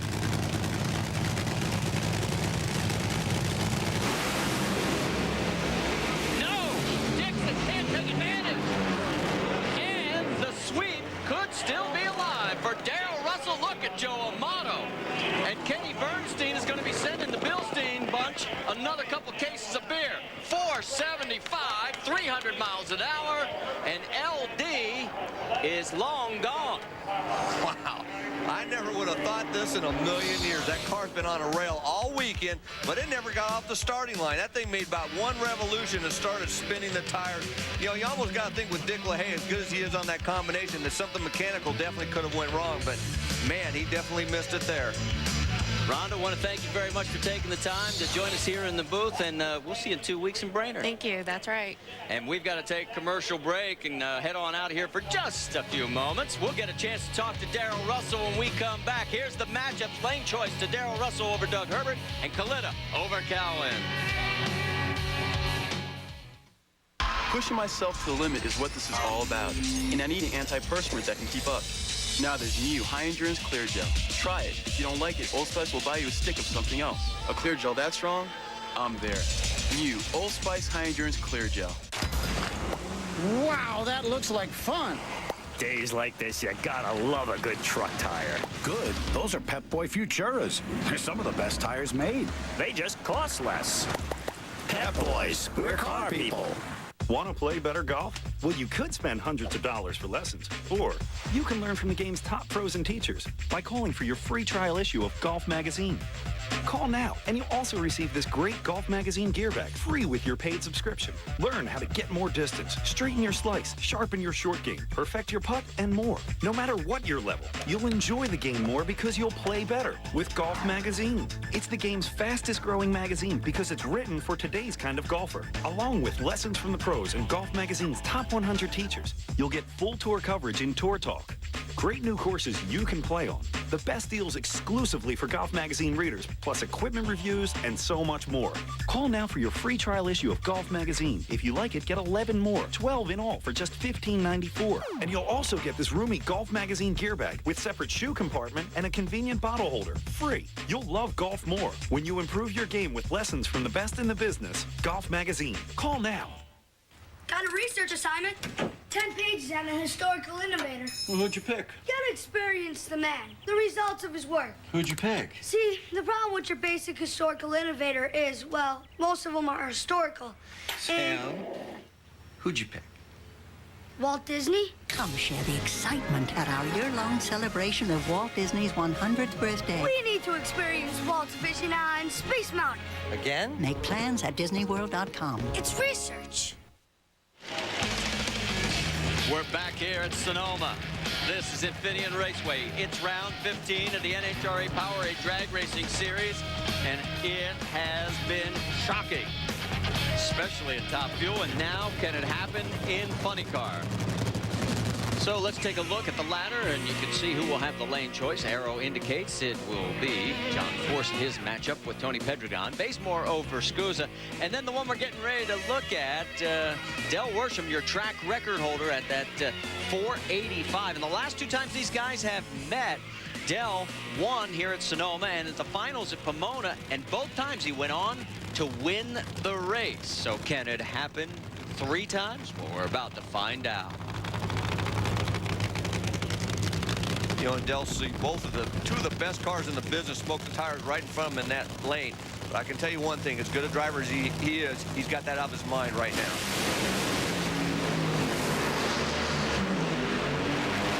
Well, your track record holder is out of here. Caps 491 to a 495. Ace McCullough celebrating with the crew. And another surprise because Del Worsham was on a rail. Whew, I got to catch my breath. Bill, I think you got Darrell Russell. They are doing the yummy dance in Hockley, Texas. There's a new sheriff in town. Hey, that's an outstanding run. You know, on Sunday, you just want to click them off, and that's what we're doing.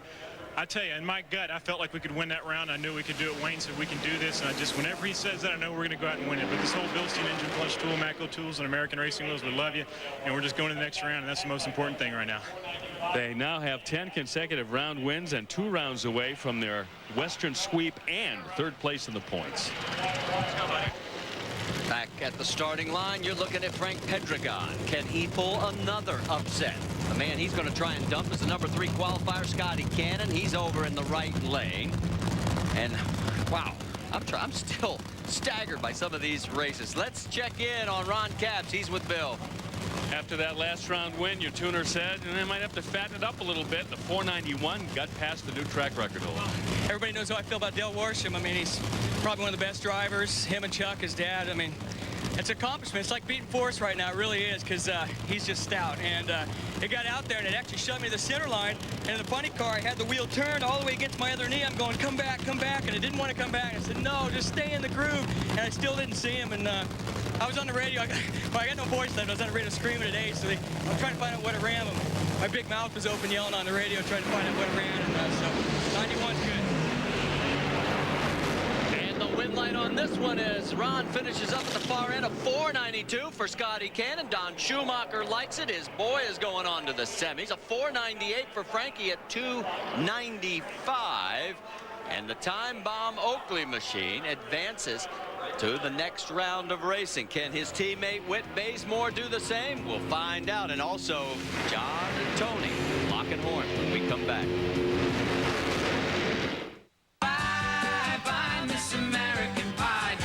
They have a story to tell, and they tell it in song. TV Music for You presents Once Upon a Song. 34 great hits performed by the world's best-loved musical storytellers. Wake up, Maggie, I think I got something to say to you. I learned the truth at 17. You see, I've been through the desert on a horse with no name. It felt good to be out of the rain. Freedom's just another word for nothing left. Once Upon a Song brings you over 2 hours of classic story songs by the artists who made them famous. The devil went down to Georgia. He was looking for a soul to steal. He was in a bind because he was way behind and he was willing to make a deal. I heard my mama cry. I heard her pray the night Chicago died. I knew a man, Bojangles, and he danced for you. Mama told me not to come. Today, Billy Joe McAllister jumped off the Tallahatchie Bridge. And the cat's in the cradle and the silver spoon. Once Upon a Song on 2 cassettes or 2 CDs. This offer is not available in stores, so call now. Call toll-free to order Once Upon a Song. 2 cassettes, $21.99, 2 CDs, $26.99, plus shipping. Have your credit card ready and call now. The NFL preseason continues Thursday night on ESPN. Returning stars Jerome Bettis and Cordell Stewart lead the Steelers against Curtis Martin and the Jets. NFL preseason football, Jets, Steelers, 8 p.m. Thursday on ESPN. Don't forget, the NASCAR Craftsman Truck Series is going to take to the Nashville Speedway, and that's going to be for the Federated Auto Parts 200 Saturday evening at 9 o'clock Eastern Time on ESPN. Don't forget to join Doc, Phil, and Amy, Ray Dunlap, as they'll bring you all the action. For more, log on to ESPN.com. Time now for Whit Bazemore to see if he can follow his teammate into the semifinals. He won this event back in 1999. The man he's up against, Dean Scusa, well, both these cars went to the semifinals at Seattle. Both lost. Bazemore to Bruce Sarver and Scusa to Tony Pedregon.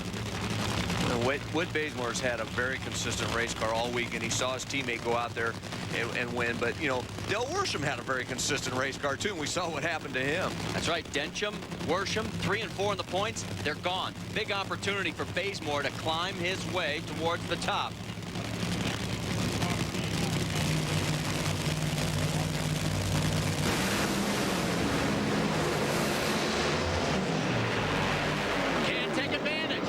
Scusa, 494 to a 522, and Scusa at 301 for back-to-back weeks has taken the Mopar Dodge to the semifinals. Bill. Scotty Cannon, it's all on your shoulders now. Dean Scusa just popped out your teammate. Well, you know, I'm pulling for Whit 100% and Tony, but, you know, I know once these guys go out, they'll be behind me 100%. I've been a little bit late on the tree, but Zippy said it ain't so much me. It's just the car's a little bit slow, but I'm just going to do my best, try not to mess up, see if we can give Schumacher and Oakley a win here. Slow car all the way into the semis, Parker. Bill, when Doug Letta's top fuel car returned to the pits, 9 crewmen pounced on it, working shoulder to shoulder in a dance that can only be described as organized chaos. They work quickly, they work efficiently, but they work carefully. Why? Because an engine that produces 6,000 horsepower also produces a lot of heat. Check this out. This clutch has been out of the car for quite some time now. How would you like your eggs? Let me know. Sunny side up looks good for me. What about you, Marty? Well, as long as I don't have to be eating off the pavement. I'm sorry, that's why I'm in the pits and not in the kitchen. From Chef Parker back out to the starting line. We check in now with John Force and Tony Pedregon. Numbers 1 and number 2 in the points. Numbers 3, 4, and 5 are toast. Great matchup here, you know, John Force. A lot. We've seen guys spinning the tires a lot, but this car has been on a rail, but so was Whit Bazemore and Del Worsham. Let's see what happens here.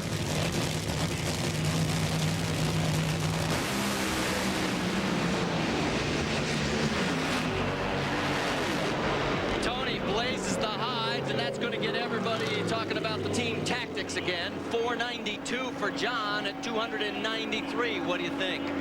Well, you know, I normally would think that they were going to race for it, but the fact is Tony Pedregon had been down the racetrack on every single run except for that one, so you be the judge. John Force got the lane choice with a 92 to a 94, and Ron Capps by 1/100th over Scotty Cannon. Stay with us. You and your shortcuts. I'm asking this guy. Hey, buddy. Hey, look. It's Bubba. Hey, Bubba. We're waiting. It's a real nice truck you got there. Hi, sir. Hey, how do we get back to the highway from here? Right. Thanks, Junior. There's no better feeling than that of a job well done. And nothing helps you do the job better than America's #1 filter, Fram. Don't let Mini-Me's swinging moves fool you. He doesn't want you to win Taco Bell's smashing game. He knows when you buy a medium or large drink, you'll have a chance to instantly win $1 million. See Austin Powers in Gold member. Now, think outside the bun, baby. Look, this is a dirty fuel injector. This is a clean one. As you can see, cleaner works better. That's why I use STP fuel injector cleaner in my car. I add STP every time I change my oil. STP, it's basic car maintenance. Discover the amazing training secrets of America's finest baseball school with Dynamic Practice Organization, a revolutionary new instructional videotape. Dynamic Practice Organization features professional scout and instructor Tom Emanski with his famous building block approach to athletic training. This exciting instructional videotape features the same drills, techniques, and methods that have produced baseball world's back-to-back-to-back AAU national championship teams. Dynamic Practice Organization makes any coach look like a genius and organizes offensive and defensive practices that players of all ages and ability levels can't wait to attend, and immensely improves team communication skills and even conditioning. This is the instructional video that's a winner. To order your copy for only $29.95, have your credit card ready and call toll-free 1-800-652-0101. This Dynamic Practice Organization teaching video makes a great gift, too. Call now, 1-800-652-0101. As you take a look at the ladder in Pro Stock, think about this. First round, 4 hole shot wins, 3 drivers lose that ran in the 670s. Can you believe it? Unreal, including the track record holder, Ron Krischer. Hey, joining us in the booth, the man known as the Professor, Warren Johnson. I know this is the last place you want to be, but on behalf of all the fans who don't have this opportunity, I want to say thanks for all the history, 303, and taking us along for the ride. Well, this kind of reminds me of being a kid. You know, when you do something wrong, you get punished. Yeah. What were you calling us? The penalty box up here? Basically what it amounts to. Well, a new name for our home here. We kind of think of it as the palace, but understand. Here we go with Larry Morgan right lane. Greg Stanfield left lane.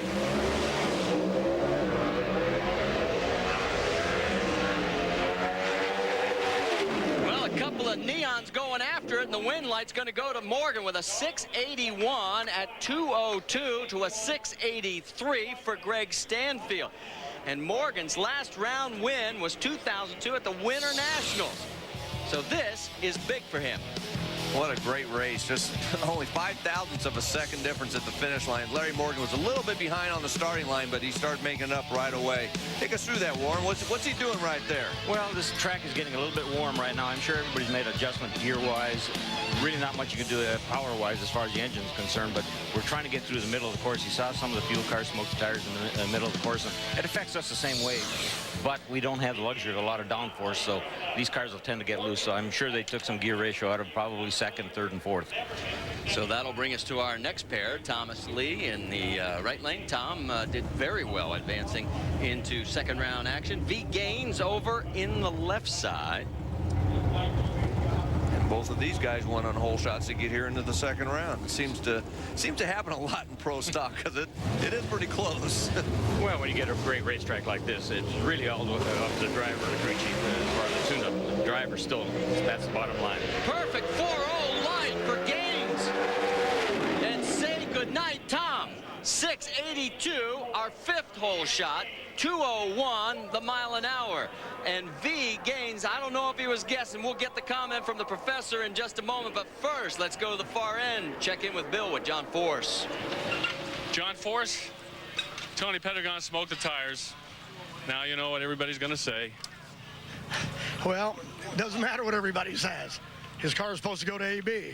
I don't make him smoke the tires. He don't make mine smoke the tires. Tony and I are teammates along with AAA with Dencham, and we go A to B. That's the name of the job. And this old hot rod's running. It's got a shot at winning today, and that's what we'll try to do. There you go. And as we get ready for this next one, Greg Anderson, Alan Johnson. Oh, let's quickly. We've just found out that Larry Morgan is with Bill. Let's go back to Bill.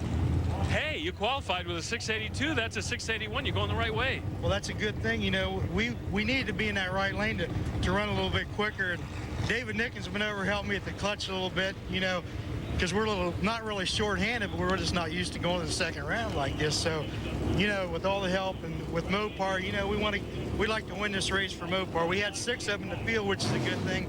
That shows a lot for the development of the Hemi. We're just real proud to be here. Hopefully we can win this race. For V Gaines, that last round, his 4th hole shot win of this year. Here we go with these guys.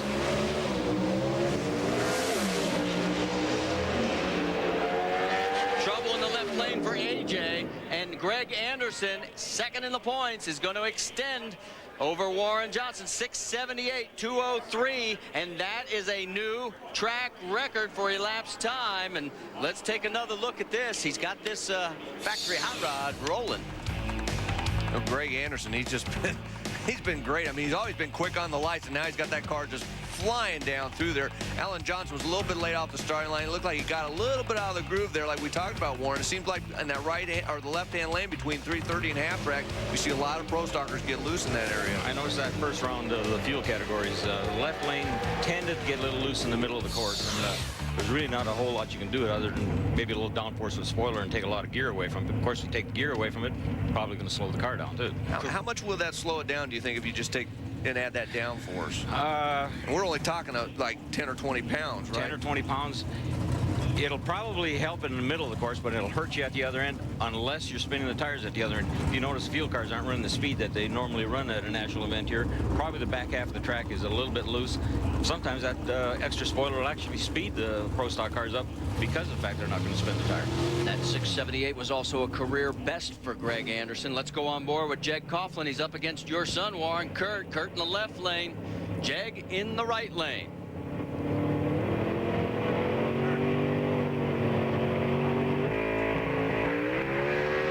Advantage off the line to Kurt. But at the stripe, 678, Jeg Coughlin is going to the semifinals again. Kurt runs a good 681, but it's just not quite enough. Let's check in with Bill. I love talking to pro stock drivers who don't have radios, so their crew can't tell them what they did. You just want a career best 678 and reset the track top speed record. Yeah, really awesome. It felt smooth. It was sweet. You know, that AJ, he's kicked me the last 2 times I raced him, so I was really scared. Got up on a wheel, and man, the car pulled me through. The car's awesome. Thank you, guys. Thank Pat and Mike. Thank you. Hey, Warren, you proud of your old crew chief? He's doing a heck of a job out here. Actually, all of them are doing a good job. They all work for me at one time or another. Let's go back on board with Jeg Coughlin. We've talked about how hard it is to drive these pro stock cars. Take us through. Well, the point here, you're trying to keep this in the middle of the groove, and the right lane seems to be just slightly better out here because the cars are running a little straighter.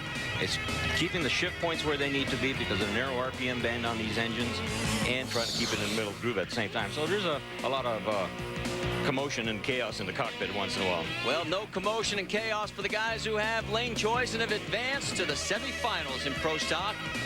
And now we turn our attention to pro stock bike. First up, it'll be Matt Hines and Steve Johnson. Matt has the lane choice by 4/100ths of a second.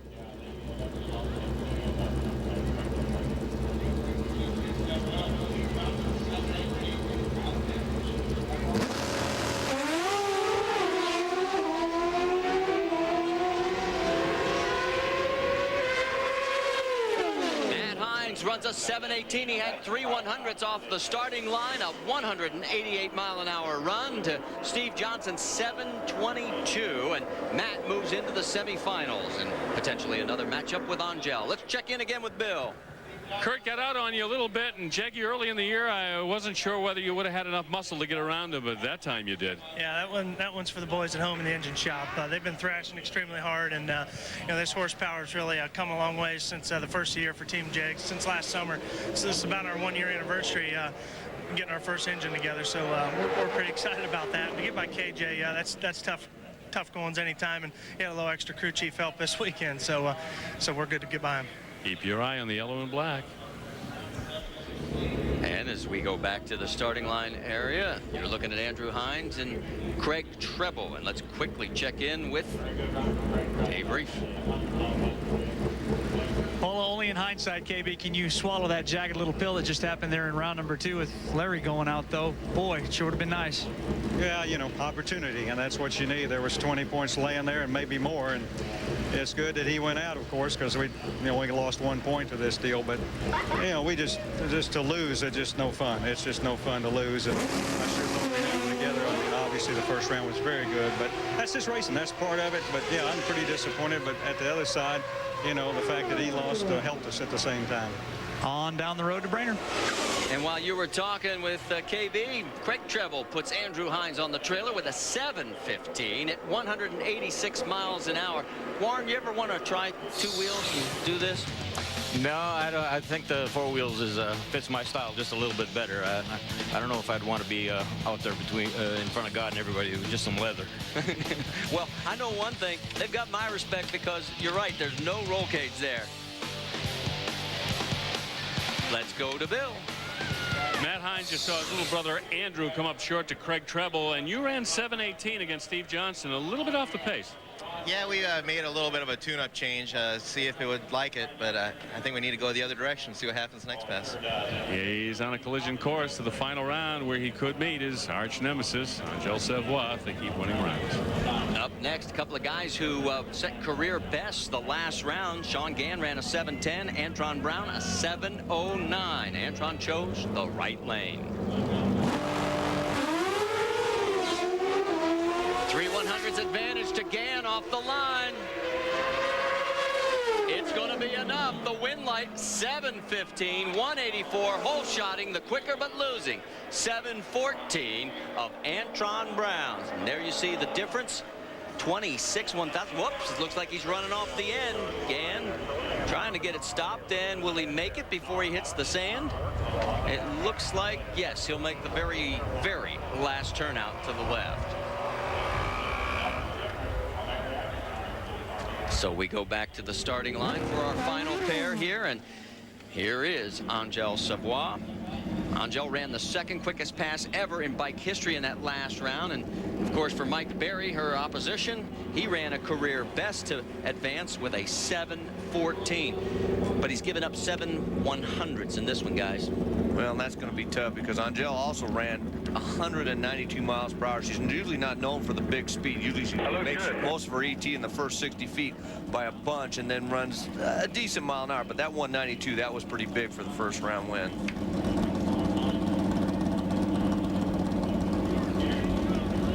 Both have pre-staged. Angel's in, so's Mike.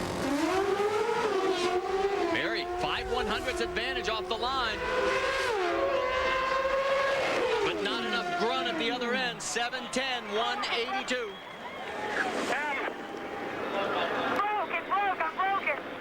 Oh, Angel. George Bryce gets the news that she has broken the motor. So problems in the wind. They'll have to thrash to get ready for the next round. Lane choice to Sean Gann over Matt Hines in the one semifinal, and Angel over Craig Treble in the other semifinal. Warren, want to thank you very much for stopping by, and I don't expect to see you here for another 303 races, okay? Well, I figure I can probably come back about 2017, I think. There'll probably be somebody else sitting in these chairs besides Mike and me, but I wouldn't put it past you. Thanks a lot. You're very welcome. We'll see you in 2 weeks at Brainerd. We got to take a commercial break. Stay with us, and we come back. A lot more coming your way here at Sonoma.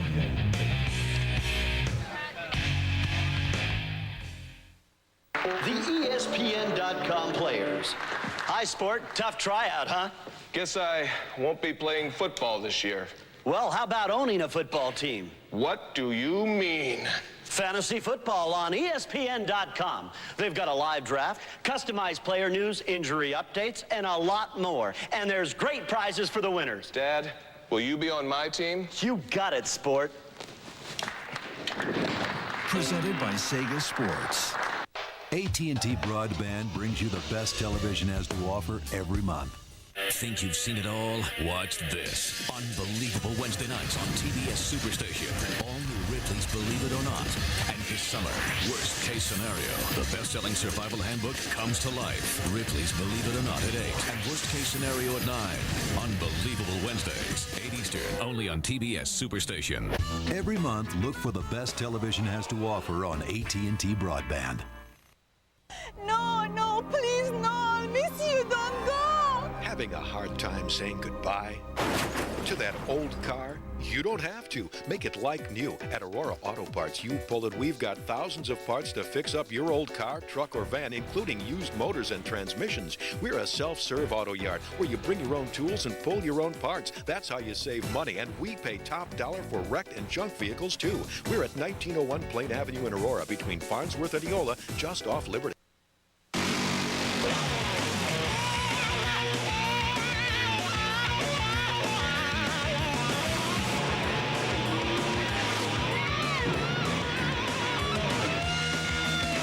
Well, we've had a lot of upsets here at Infineon Raceway at round 15 of the NHRA Powerade Drag Racing Series. Daryl Russell's still in the show, and all the fans are enjoying it. One person also is still in the show, and certainly not an upset victim, Angel Savoy. She's with Bill. Angel Savoy goes 7-10, and then oops. I just blew an engine, so I want to hurry up and go back to my trailer so we can fix it. My guys are awesome. Star Racing can do it. We got another bullet in the trailer that's just as fast as this one. Sometimes they're even faster. We don't know till we try it, so I just got to hurry up and get back there. Her opponent in the semis will be right over here, Craig Treble, who went 7-15. Boy, this throws a whole new wrinkle on the equation. A 7-10 is pretty stout, but you got to wonder if she's going to have that with a new engine in the bike in the next round. Oh, those guys are pretty talented over there. I'm sure they'll have something for us in the next round. But I'll tell you what, this Mako Tool Suzuki, she's been on a roll this weekend. Calvin's going to tune this chopper up, and I'm going to be out here racing for those Mako Tools distributors. Now let's go to Parker. Bill, as the activity continues outside the Coletta trailer, the crew getting ready for the semifinals, there's been a lot of activity inside the trailer. John Glover from Champion Spark Plugs stopped by, consulted with Connie Coletta, looking at the spark plugs, and I'm pretty sure that all the spark plugs are supposed to keep their electrodes during the run. Not necessarily the case with the fuel motor. Connie Coletta reviewing the data, making a lot of jet changes. Connie, what are you looking at? What decisions will you base these changes on for this next round of eliminations? The biggest thing is the clutch timing on it. And that's at a 1.5 seconds. That drive shaft speed is the most critical. And that's where the racetrack's the most vulnerable. That's where the fellas are smoking the tires. But if you don't have that good drive shaft speed at that point, the ET doesn't show up like you need it to. That's where it's all won. When you race here in drag racing, it's he who gets to the 330-foot mark first that usually wins. Connie Coletta, who should know better? Dave? Down with Larry Dixon signing some autographs for the fans that are plenty deep here. Larry, you've been on about every emotional roller coaster that you can ride on this season. Hey, that's that's the good and bad. When it's really great, you got to expect it. Sometimes it's really bad. And really, to be honest with you, it hadn't been that bad. We've had such a strong year so far, and I'm still excited about the season. We figured out some things this weekend with our hot rod, and I think we'll be pretty good shape for here on out. Had a chance to talk to Dick LaHaye a little bit. Did say they went up there a little bit aggressive. Could have used just a little more up-to-date data on that 1430, and they'd have been maybe a little better off. Well, thanks, Dave. Think about this, though, as we head to break. This will be the first race this year that Kenny or Larry will not be in the semifinals, and that's up next. Wow, that looks like fun. Days like this, you gotta love a good truck tire. Good. Those are Pep Boy Futuras. They're some of the best tires made. They just cost less. Pep Boys, we're car people.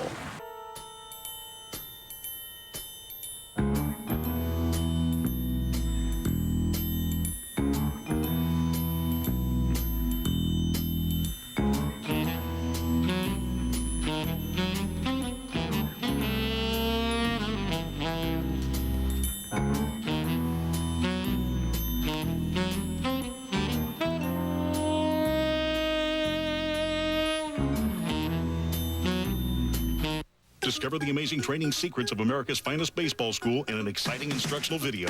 Baseball World's Defensive Drills video features professional scout and instructor Tommy Mansky and the same techniques that produced his back-to-back-to-back AAU national championship teams. Collegiate Baseball Magazine's editor calls it a masterpiece, the best drill video ever produced. This video is endorsed by top professionals like superstar Fred McGriff. This is the instructional video that gets results. The Defensive Drills video benefits players of all ages and ability levels and makes a great gift too, so call now. Mirror with the Mirror steal. straight Right through. away. Oh! Going for the ace in the hole. Hoffman knocked. Nyquist with the goal. Oh, it's Nyquist off the bike. Nyquist is going to send it back. Oh, wow. Actual teamwork. Oh, he does! Mirror with the score! Finally, someone scored Cops are something. coming! Come on! The cops are coming to all of you! Halftime! X Games 8 begins August 17th on ABC. We got a 25,000th show coming up pretty soon. Really? Yeah, August 25th. That's a lot of shows. Yeah. How you keep track of something like that? We got a guy.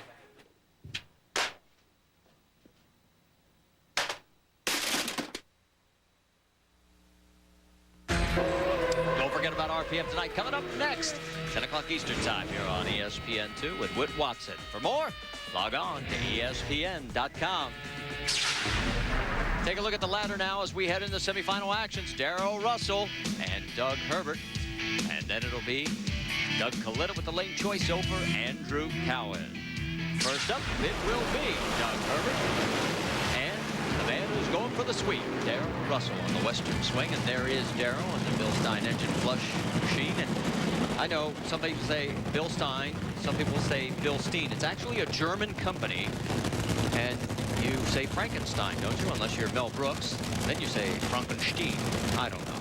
It goes either way. Let's go to Parker. Well, Marty, the big problem that tuner Wayne DePuis had all weekend is inconsistency with the ignition timing. That's why at the hit of the throttle on that last run, they put a hole out straight away. He's changed everything, mags, ignition boxes, everything they can think of, and he's hoping that'll put the car right so they can go to the finals.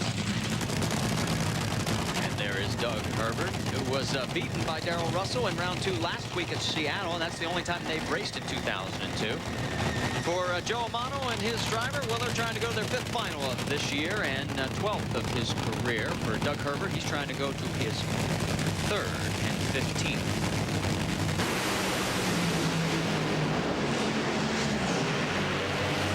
At the stripe. For the first time today, Doug Herbert has run quicker than a 490. He's in a 474. Hopes of the sweep are swept out of here. And he wins with a 308 by 6/1000th of a second. And take a look at Joe and Donna, and they are a little shocked and surprised. Dave? Down with Johnny West. What a time to pull something like that out. Nicely done. Well, you know, this has all been Doug's day. Doug's been doing everything to make this car run. This is an all-driver deal for him. He's just been hanging on with us and putting up with our bad decisions all weekend, you know. And finally, we've made a run to where he can make a good lap, too. And this is all Doug. Johnny's been saying that the Snap-on crew's been giving him a good car, and his confidence is increasing now. Great side-by-side race. Doug Herbert actually won this on a hole shot, ran 1,000 slower. The difference at the finish line was 6/1000ths of a second.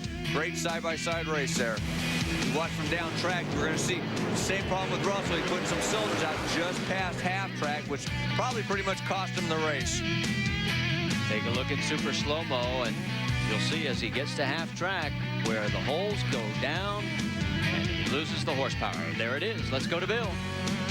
Doug Herbert. 5 words every driver loves to hear. You won on a hole shot. I'll tell you what, that's good. I've been beating myself up. I haven't been able to leave the starting line, but maybe we've had a couple lucky breaks today, and so it was time for the driver and the crew chief to get together and make this car go down the track, and that's exactly what we did with the Snap-on guys. Got a few of them out here, and we need to do something good here, and we're ready to go. Well, let's see if we're going to have an all-Dougie final as Doug Coletta gets ready to go against Andrew Cowan. I've been talking to the guys on that Doug Kalita team, and I got to tell you, they are so confident. They have a consistent tune-up that they really think they can win with. Remember in qualifying, they get down the track 3 out of the 4 times, had low ET in the last session yesterday with a 466. And they say, you know what, we've lost a lot of rounds this year beating ourselves. We've decided to go for consistency. We're not going to break anybody's back, but if we can stay in the 460 range, which they've done so far today, they may get what they want. Well, they've run back-to-back 467s, and Doug, Andrew Cowan going to square off here. Third semifinal for Cowan in the last 4 races, looking to go to his second final here in 2002. For Kalita, he hasn't been to the semi since Phoenix. That's right, way back early in the season. He's looking to go to his 21st final.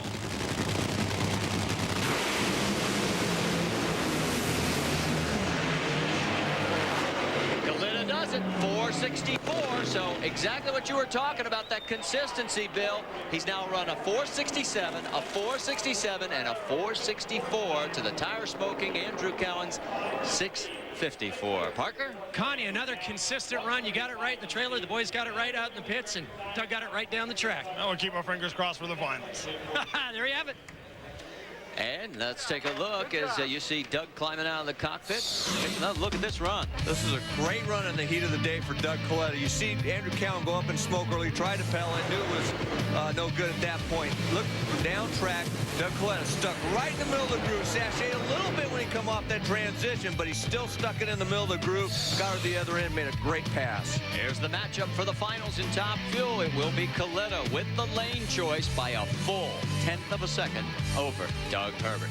Stay with us. We've got to take a commercial break, and when we come back, we'll get a chance to talk to that man as we're at Sonoma at the 15th running of the Fram Autolite NHRA Nationals. And there's Dean Scusa. Pushing myself to the limit is what this is all about, and I need an antiperspirant that can keep up. Now there's new High Endurance Clear Gel. Try it. If you don't like it, Old Spice will buy you a stick of something else. A clear gel that strong? I'm there. New Old Spice High Endurance Clear Gel. There's no better feeling than that of a job well done.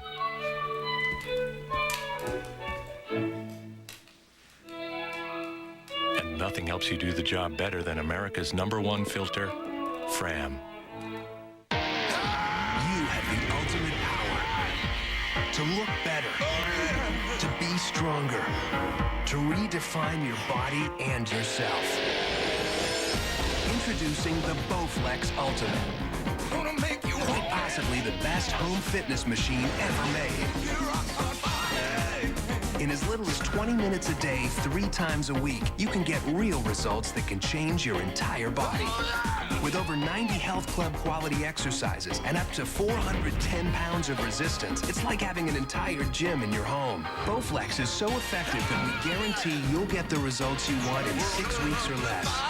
Own the new Bowflex Ultimate with no money down and monthly payments lower than many health club dues. Call and ask for a free video and brochure, and check out the entire Bowflex lineup, or visit us on the web at BowflexUltimate.com today. The new Bowflex for ultimate results. Coming up on SportsCenter, Barry Bonds sits down for our Sunday conversation, then hits number 598. And Pedro goes for victory number 15 of the season. Join me and Dan Patrick, SportsCenter, after the game.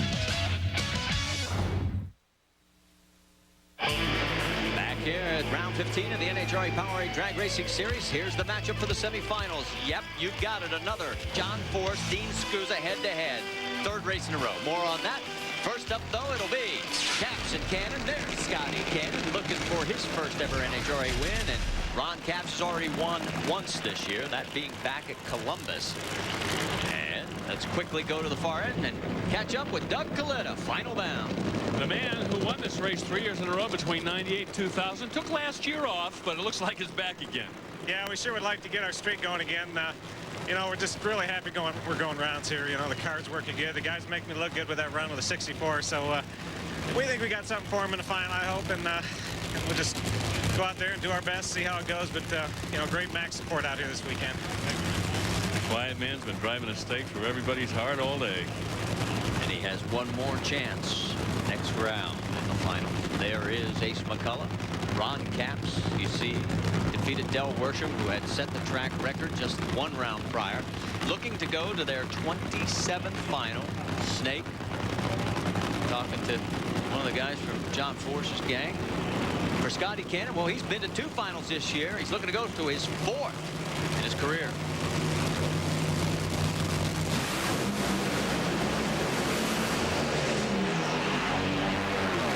Capps is on his way. 491, 298. And for Ron Capps, it will be his 2nd final of 2002 and 27th of his career, Dave Reef. Talk about consistency. How about that? 493 in the opening round, a pair of 491s, and this green car is really hauling the freight. Yeah, the Skull team, you know, they're doing great. You know, we just need to get Tommy's car running, but you know, Caps, he's cutting some good lights, and Ace doing a hell of a job on the Skull car. So it's all you can ask for right now. How about this facility, Snake? It's awesome. Yeah. I heard a lot of really good things that I haven't been able to see yet, but God, it's beautiful. Great job. About ready to see this thing from Victory Lane, maybe, if they can replay this in the finals. And speaking of replays, let's take another look at this one. Ron Capps was ready for this race. Almost 0.08 of a second advantage off the starting line. Ed the Ace McCullough did his job, gave him the perfect tune-up. I'm sure that's what they're trying to do. A 491 in the heat of the day is an excellent pass. Got a 469 light, Bill. 493, 491, 491. You ready for your 2nd win of the year? Oh, don't jinx me, Bill. Darn it. Oh, boy, I don't know what to say here. That was another tough one. It's been like this all day. We knocked Dell out, who was just stout all weekend long. And Skull guys, I don't know what to say, but these guys, you know, I've heard a lot of drivers say you got the best ride in the world, but let me tell you something. I jump in this green Skull car every time, and you don't know what's going to happen. Again, I went through the run the last time, and this thing gets out there. And the left lane before, when this big grandstand you see out there, it's a big wind blowing left to right. So when you get past that grandstand, it just takes the car like it's got 2 holes out, moves your way over. So I had the wheel cranked again, trying to keep it all the way to the finish line up against my knee. Let me tell you, that gets exciting when you go to the finish line. You got to pull the sheet. See who he's going to face. That grandstand he's talking about is right to half track. And will it be Dean Scusa or John Force that will match up in the finals? And there is John, and his worst nightmare has come true, because take a look at the statistics. The last 2 times, or actually the last 2 times at Denver, just 2 weeks ago, well, it was in the 2nd round. Dean getting the better of John, a 519 to a 523. And then last week at Seattle in 1st round, a 496 to a tire smoking affair for John. And Dean Scusa, as you can see in the last 5 matchups, has won 4 of them. In the last 21, it's almost dead even. And it has been 15 years, Mike Dunn, since anyone has beaten Force 3 races in a row. It took hours to get this stat together. Lewis did a great job on this one. Kenny Bernstein did it. Englishtown, Denver, Brainerd back in '87.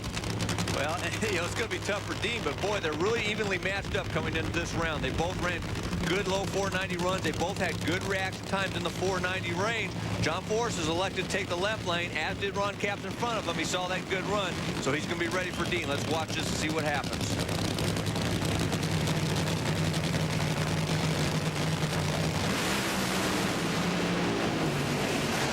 Not this time. Force is going to the final.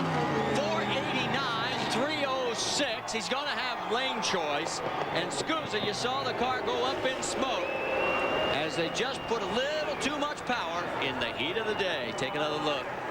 Well, this was all John Force. Well, except to the start line. Dean Scusa out actually almost had 0.02 of a second on him, so he was ready. He was on his game.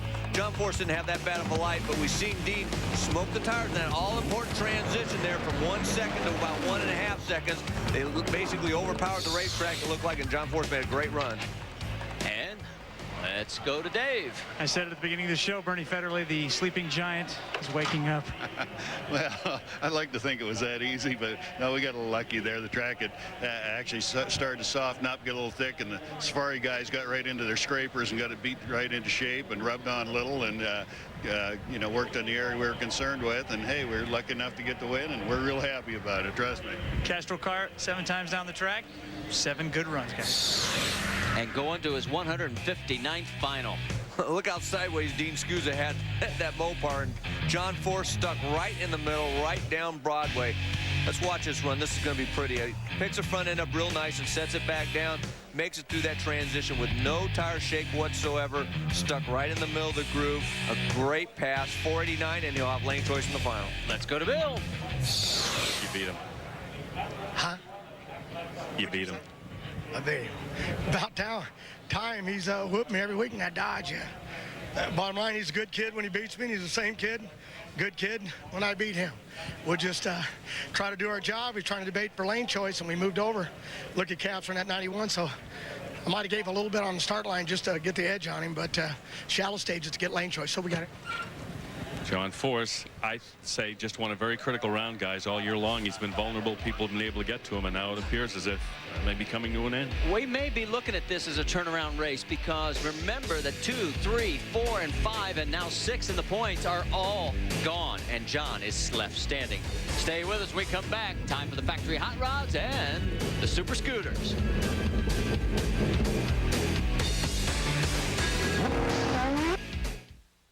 Is this how you trim your lawn? Or is this your method? Why hassle with trimmer spools that tangle, jam, and never work? Make your life easier with the Weed Thrasher, the revolutionary new system specifically designed for your gas-powered trimmer. With the Weed Thrasher's monster cutters, you can trim around rocks, right next to sidewalks, and even up against fences. Ordinary trimmer spools jam. The nylon twine wears down to nubs in no time. And that tangled line is a frustrating hassle. Or worse yet, those expensive plastic cutting blades can break and shatter. But Weed Thrasher's monster cutters are 10 times thicker than ordinary trimming lines. They can't tangle. They're tougher. They last a lot longer. And replacement is a snap. I don't need to hassle with frustrating tangled lines anymore now that I installed the Weed Thrasher head. This is the best ever. We guarantee Weed Thrasher will easily mount onto your gas-powered trimmer or your money back. And installing the monster cutters is a snap. Worn down nubs? Give them a thrashing. Tangled spools? Give them a thrashing. This is easy. It cuts great, and it saves me all that aggravation. It's a snap. Now, through this special TV offer, you'll get the Weed Thrasher head and 12 tough monster cutters for only $19.99. But wait, when you order your Weed Thrasher in the next 10 minutes, we'll give you a lifetime supply of monster cutters free. Call us anytime and we'll send you more monster cutters. All you pay is the shipping and handling. That's right, a lifetime supply of monster cutters free. So don't delay. Order your Weed Thrasher and your free lifetime supply of monster cutters now. Make your life easier with the Weed Thrasher. Call 1-800-317-4488. That's 1-800-317-4488. Or send a check or money order to Weed Thrasher, P.O. Box 210827, Milwaukee, Wisconsin, 53221. So call 1-800-317-4488 and order today. Well, we picked the right team to put the camera on because there is Doug Colita's Mac Tool squad hard at work for another round. One more time, they've got to go through the drill, and they're already hard at it. You think this is an easy job? You try it 23 weekends. Time now for Pro Stock, and who's it going to be going to the finals? Well, will it be Greg Anderson, V. Gaines? Could it possibly be Jake Coughlin for 2 weeks in a row, or Larry Morgan? First up, it will be Larry Morgan in the blue team Mopar Dodge against Jake Coughlin. Dave? Pretty calm weekend for the Jegs crew. The only problem they had after that second round race was a cracked header. They went ahead and replaced that. And when you think back to this race a year ago, Marty, this was the point officially where Dick Maskin left this team and they kind of started their own in-house engine development program. So look where this team has come in a year and where possibly they're about ready to go. Right now, Jake Coughlin could be going to the finals again. He's never lost in 6 meetings with Larry Morgan, and Larry hasn't been to the semis since Englishtown of 2001. Here we go. The clock is running. Who's going to go in first? Rick Stewart eyeing both drivers. None of the Mopar drivers like the stage, do they? Well, they know about Jeggy's reaction times. He's got 6 whole shot wins in this season alone. Jeggy's as good as there is on the tree, so that definitely plays into it. Jeg is in. And Morgan tattoos him by 6 100ths. It may have worked. It did work. 684. 2:01 to Jegs 6:80 at 2:02. So for Larry Morgan, a big, huge moment. He hasn't been to the finals since 1997, and he does it on a hole shot. Wow, this is huge. It definitely played into Jeggy's mindset because he had a 493 light. I mean, he's consistently usually in the 430, 440 range. Larry Morgan with that 431 light did his job, and he needed it to get that win, running 400 slower, but still got the difference at the stripe right there by quite a good margin. Half a car length. Take another look. What you can see him just leaving. So a tip of the hat to Larry Morgan. As for the first time since 1997, he's going to the finals. Now it's up to Greg Anderson. Big opportunity here. He is second in the points, and he is really the only guy left. Yates is gone, number 1. WJ didn't qualify. Jeg is 4th in the points. Krischer, Alderman, Marnell, Edwards, all of them out of here. V. Gaines is in his way to another trip to the finals. Red light for Gaines. V had 2 hole shot wins today, but now he gives it away as Anderson runs 680 at 2:03 to the 682 red light with V. Gaines. And let's quickly go to Bill. Well, as they used to say in that neon ad, hi. I'll tell you what, we're real pleased. I'll tell you, to beat this guy here, you've done something, believe me.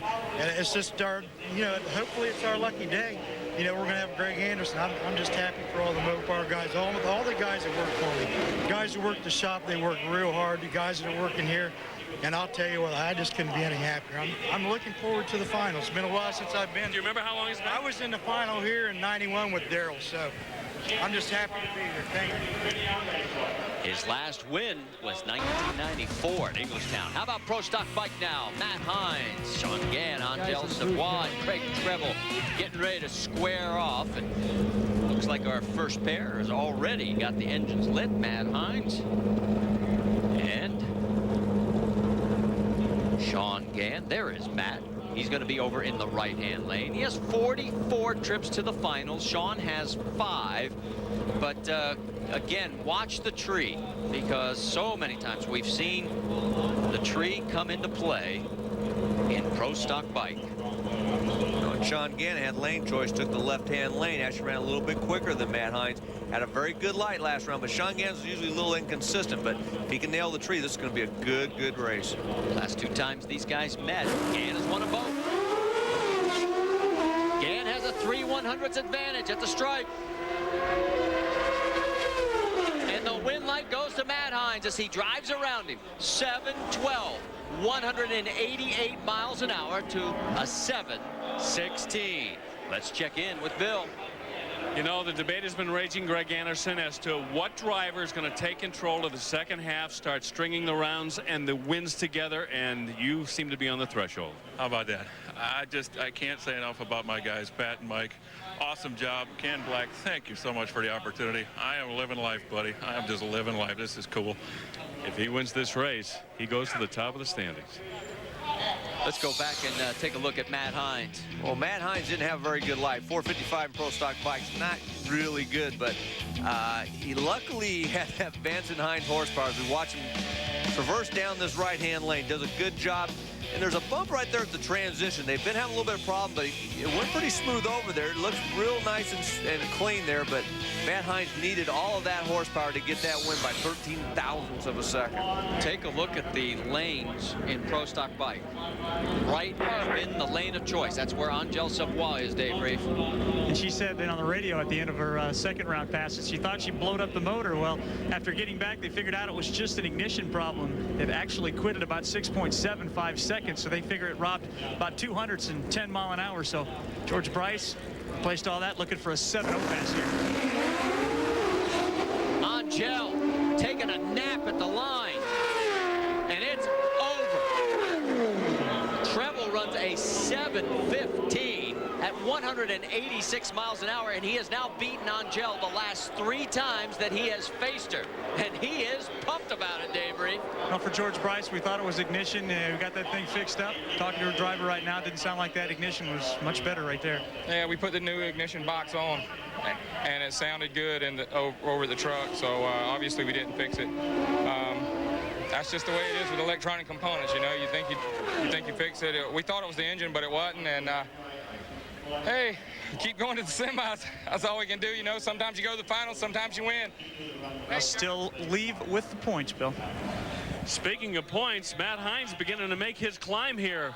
This Western Swing's been treating you pretty good. Yes, this bike's just awesome right now, and to beat Sean Gann in the semifinals and go to the final round 2 races in a row, man, it just feels great, especially when I get to race Craig Treble in the final round. Craig Treble was 122 points behind Angel Savoy coming into this race this weekend. You're going to pick up some ground. Yeah, I tell you what, the points chase is really getting interesting as of right now, and hopefully we can keep the momentum going for these tool distributors out there at Matco Tools. Should be a good final. It will be. 3/100ths difference, and the advantage will go to Matt Hines. He'll have the lane choice, and I think you can already guess which lane he's probably going to pick coming to that final. Let's check in with Parker. Well, Marty, we've watched the Coletta crew hard at it all day long. They're still hard at it. Uncle Connie in the trailer working on the tune-up, but I'm with Doug. You're a cool customer. You've got the nickname the Iceman, but I've learned not to ask about nicknames this year. How will you get yourself ready for this final run? Well, we got, as you can see, organized chaos here with the Mac Tools guys, but you know, I usually just try to stay out of these guys' way here. You know, everybody's in hot pursuit on trying to get the car going. You know, I'll pack the chute here in a little bit and, you know, try to clean up a mess here or there, just try to stay out of everybody's way. And then, you know, when time comes to get up there and go, we'll, you know, last run, you know, it's up to all of us to make it a good one. So just stay revved up the whole time. You know, everybody's, you know, hanging out at her pit area, you know, and rooting us on and whatnot. So maybe sign some autographs a little bit here and there. But great fan support, and I hope they do good. And Marty, we're looking forward to an all-Doug Top Fuel final. All right, thanks, Parker, as there is the work continuing at Doug Coletta's pit. We're going to take commercial break. Stay with us. We're coming back. New this fall on ABC, from executive producers Ben Affleck and Sean Bailey, comes a new drama that pushes the limits of television. How far away is Push, Nevada? A mystery you can solve. What are you looking for in this town, Jim? A game you can play. You know this girl? A lot of money you can win. You notice anything unusual about this place? It's hotter than it looks. Push, Nevada. New this fall on ABC. Coming tonight. Quit following me. E! presents the Anna Nicole Show, a provocative new series on the life of America's most outrageous girl next door.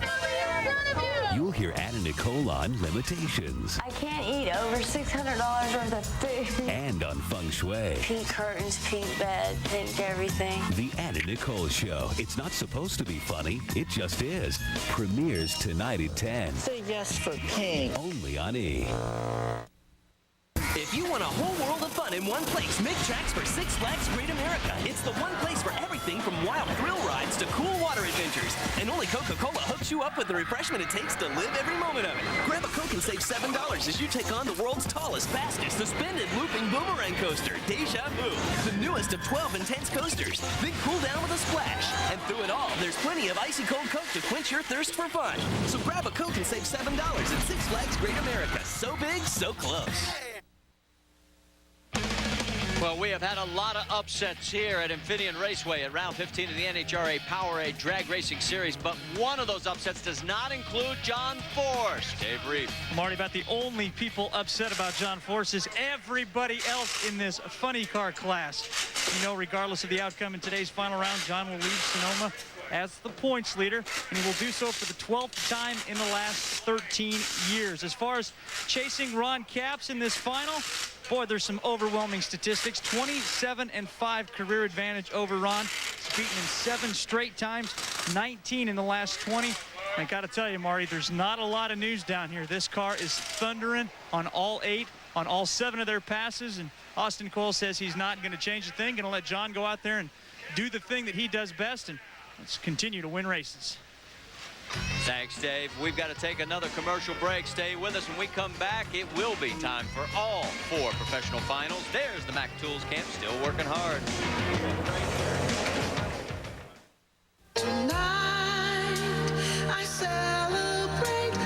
An intimate song is a celebration of love.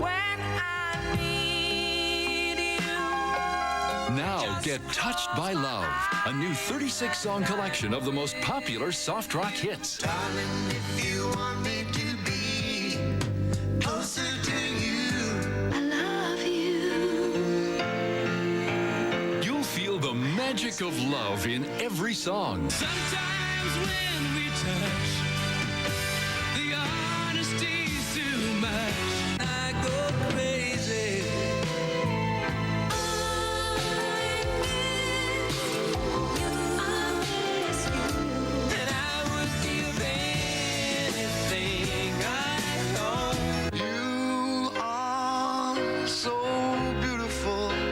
Touched by Love brings you 36 of the most romantic songs of our time. Turn the other way, baby. I love you to want me. Even the nights are better, and I will love you so. Touched by Love is not sold in stores, so order now. Just you. Call toll-free now for Touched by Love. 2 cassettes, $19.98. 2 CDs, $26.98, plus $4.95 shipping. Call now. Check this jump out. Ring freeze! You guys see that? See what? The Mountain Dew Slurpee. Grab X Games cups now, only at 7-Eleven. And watch X Games 8 on ABC, ESPN, and ESPN2. The NFL preseason continues Thursday night on ESPN. Returning stars Jerome Bettis and Cordell Stewart lead the Steelers against Curtis Martin and the Jets. NFL preseason football, Jets, Steelers, 8 p.m. Thursday on ESPN. Time to hand out some hardware. Pro Stock Bike Final coming to the line here at the Fram Autolite NHRA Nationals. Will it be Matt Hines or Craig Treble? Hines looking to go 2 for 2. He won last time out, and he's going to be over in the right lane. If Treble wins, he would pick up his 4th of the year. That's the most in the division in 2002. Hines has one we talked about just a little bit earlier here back in Denver. For his career, Matt Hines has 29 victories. Craig has those 4 total. What do you like in this one? Well, it's a great matchup. I mean, Craig Treble is considered by his peers to be one of the best riders in the business. Matt Hines obviously has got that great horsepower. If he hits his light, he's going to be tough to beat. This should be a good matchup. They met once in a final before. Matt won that one. Almost dead even off the line. The win light goes to Craig Treble. He runs a 7:12 at 185 and picks up win number 4 of the year, his 5th of his career, a 7:14 for Matt Hines, and in the points, more importantly, he's only 82 back of Angel Savoy. Great side-by-side race. Craig Treble made it up right there through the middle of the course. He ran 154 miles in the 8th. Matt Hines was going about 151. Matt just didn't quite have enough to catch him at the light. 14 thousandths of a second difference. Great side-by-side race. Treble drifts a little towards the center line. Not nearly enough. Take a look at Super Slow-Mo. Look at him carrying the front wheel. Yep, carrying the front end, but it looks nice and straight. He's not having to lean the bike any. At that point, is stuck right in the groove, going through them bumps. We talked about the transition when it comes off the concrete. Sometimes these bikes want to get a little bit dicey out there, but that thing looks pretty smooth, man. A little bobble there, but not bad at all. And, of course, when you run 7:12, you can't hardly have any bobbles. Take a look at the points. Angel by 82. Matt has moved ahead of Antron Brown. He's 187 behind. Let's go to Bill. Craig Treble personally takes out the entire Hines family today. But you know, Craig, your championship hopes have been renewed, and you beat the riders you had to beat, Matt and Angel, today. Absolutely. And, you know, and Antron had a tough break there in the 2nd round against Sean Gann. But, hey, this Matco Tool Suzuki, it's been an awesome machine all weekend. My crew chief, Calvin, tuned this thing up. Man, what an awesome guy. But you know what, Bill? I want to dedicate this race to a good friend of mine who lost his life to cancer about a month ago. Scott Wells, rest in peace, brother. We'll miss you all. Thanks, Craig. Thanks, guys back at the starting line. Time for Pro Stock. Larry Morgan, as we pointed out, has not won since Englishtown of '94. He would be the 11th different winner here in 2002, but he's got to get around the hottest guy in the factory hot rods right now, Greg Anderson, over in that right lane. Anderson can become the first in the division with 3 victories this year if he turns on the light first. Here we go. Morgan, 5 100s in the bank. And the win light in another hole shot. 684 to a 679. And Larry Morgan has done it. He wins for the first time since 1994, and he ties Ronnie Sox and Scott Jeffrey on the all-time list. Take a look at this. The margin of victory, 2/10,000 of a second. What a race. Larry Morgan just rose to the occasion all day. He was just lightning fast on the tree. 437 light. Greg Anderson uncharacteristically hit that 483. Usually he's a lot quicker than that, boy. And look at Larry Morgan, 2/10,000ths of a second at the stripe. I mean, it doesn't get any closer than that. Let's go to Bill. You horses behind you. How the heck did you did that? What a day. I don't know. I guess it's just my lucky day, you know.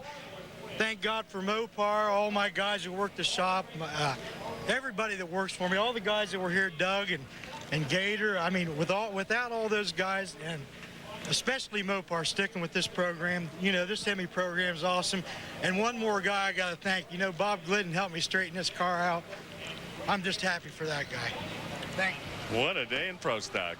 Yep, we told you about that the last time out in Seattle. Glidden was watching on TV, noticed that the chassis was way out of alignment. I don't know how, but that's why he's Bob Glidden. Take a look at the points. 14. Jim Yates leads Greg Anderson by. Jeg is into third, 66. Warren Johnson, 108 behind. Unreal. Time for funny car. Ron Capps up against, you got it, the 11-time champion, John Force. And this has been a banner day for John Force. The points implications are huge. If he wins this race, he actually will end up with a bigger lead in funny car than Larry Dixon has right now over Kenny Bernstein. Would you believe that?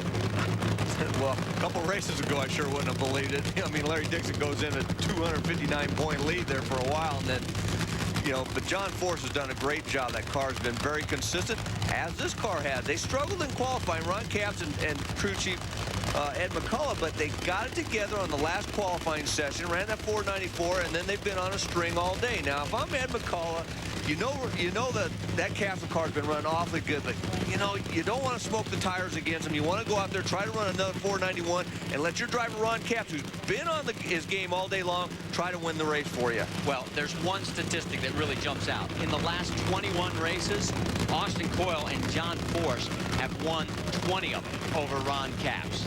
Last time he beat Force was Memphis of 2000. Here we go.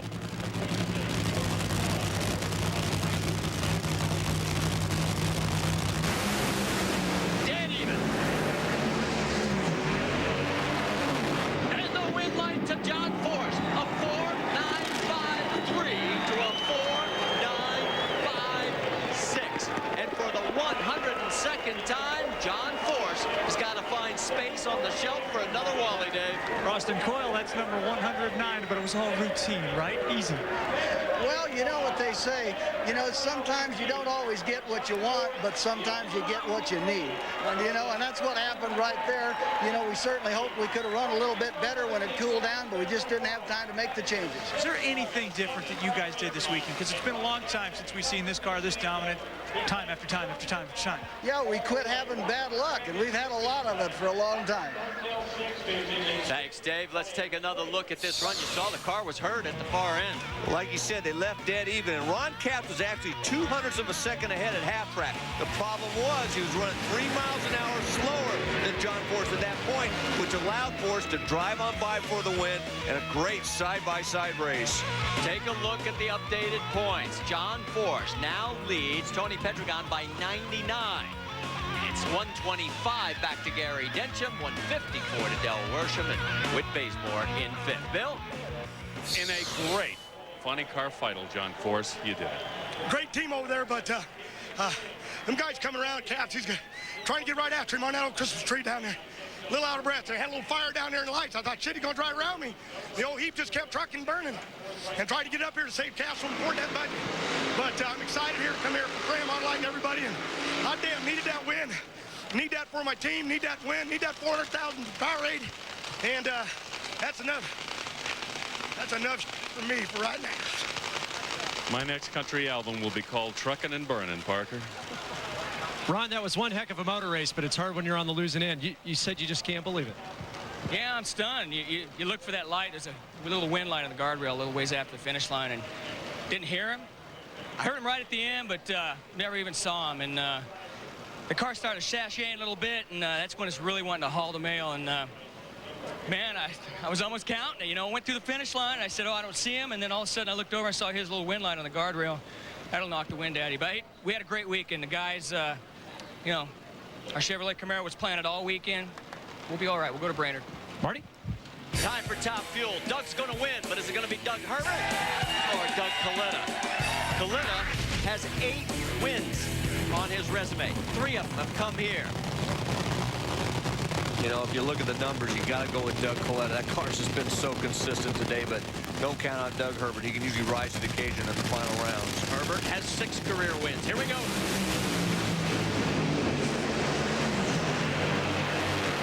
The win light goes to Doug Herbert. 472, 308 to a 476 at 305. And he had to drive around him because Coletta had the better reaction time. What a great win. I mean, Doug Herbert did his job. It looked like Doug Coletta put a cylinder out very early in the run. We see him, as soon as he hit the throttle right there, that cylinder was out. Pretty much cost him the race. And, you know, Doug Herbert needed it because, like you said, Doug Coletta had 200s on the tree. And with that cylinder out, it was still tough to get by him. And there you see the super slow-mo. There goes the cylinder. Dave Reef. Down with Crew Chief Johnny West. Can you put this one into words for me? It's really tough. You know, I've been in control of this car since Doug brought me on, and it's just been a tough year for us. Doug's really put up with all my mistakes. This is his job all weekend. He's the one who won this race for us. I got to give him credit. It was a team. You guys earned it this weekend. And there is Doug getting the helmet off, and let's go to Bill. Doug Herbert, you leapfrog over Doug Coletta in the points, but this isn't mathematical. This is emotional.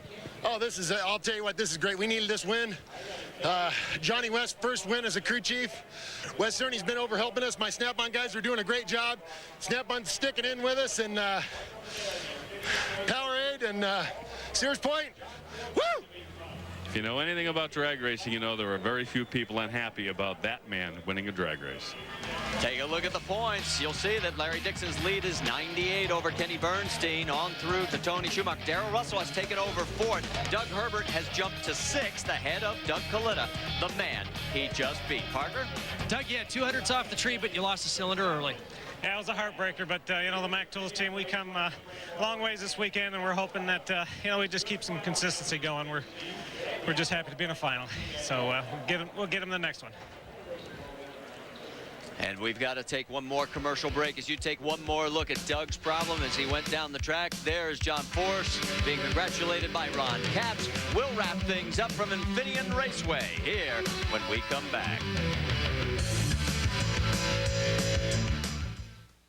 Gusts of over 110 miles per hour. The storm reached land about 3 hours ago. And what? Where? Wait a minute. There's a person surfing a huge wave out there. Oh. A person was just. No, wait. Wait, he's come out. Yeah, he made it. Hey, it looks like he's all right. Oh. For years, I changed my oil the hard way, tearing up my knuckles, burning my hands with hot oil. But that all changed the day I discovered Sure Drain from Fram. The second I replaced my old drain plug with the Sure Drain actuator valve, things got a whole lot easier. Now all I do is twist on the drain hose and let gravity do the rest. I'll never change my oil the hard way again. The revolutionary Sure Drain from Fram.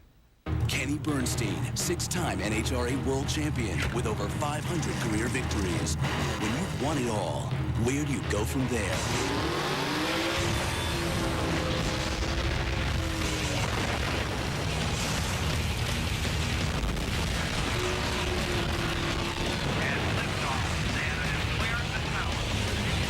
Here's to 23 years of no limits.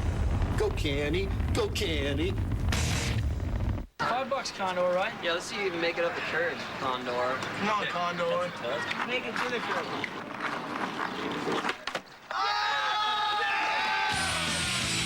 X Games 8 begins August 17th on ABC.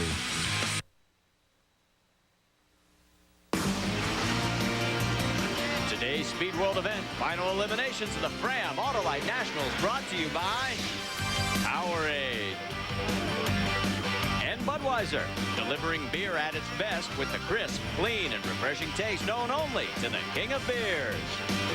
And as we close things out, a reminder that next Sunday, Bill Stevens will host NHRA Today at 11 a.m. Eastern Time on ESPN2. And then 2 weeks from now, we'll be in Brainerd, round 16 of NHRA Powerade Drag Racing. And there's our schedule: Saturday qualifying at 8 Eastern, and then Sunday with NHRA Today and final eliminations at 9 Eastern. Bill?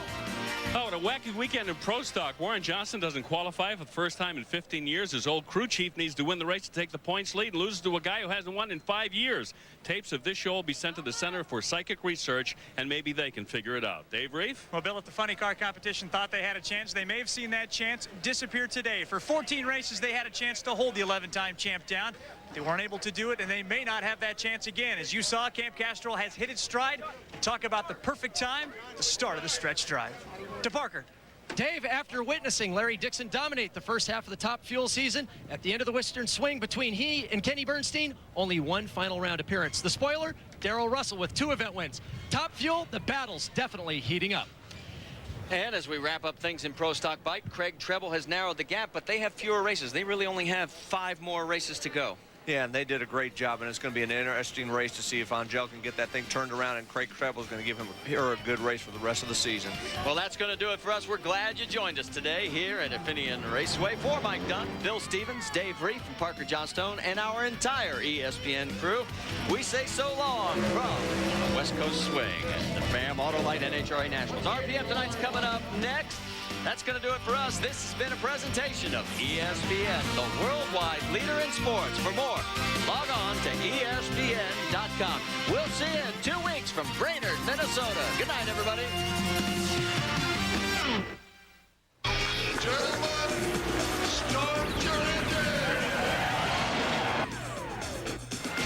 I think of the Indianapolis Motor Speedway as one of the greatest, racetracks and facilities in the world. I firmly believe this racetrack is a living, breathing organism. Tony Stewart and Jeff Gordon both grew up in Indiana, consumed by the history of the Brickyard. You get a chance to go there in a stock car and win there. There's something more to it for me. Whether I win it in a stock car or an Indy car, just being able to win a race here is going to be a big accomplishment if we can ever do it. Other Winston Cup drivers know the mystique of the Speedway as well. Being a little boy wishing you could race at Indy and then win the race is like a dream come true. Everybody watched the Indy 500 and would have never thought, being in a stock car racing, that you'd ever come here and race. To get a chance to race is cool, and hopefully one of these days we'll have a shot at winning one of these. But the question still remains, who will kiss the bricks at the Brickyard 400? And in the NHRA, the funny car points battle is heating up. 3 drivers fight it out in the wine country. It's getting hot in here, so watch RPM tonight. Now.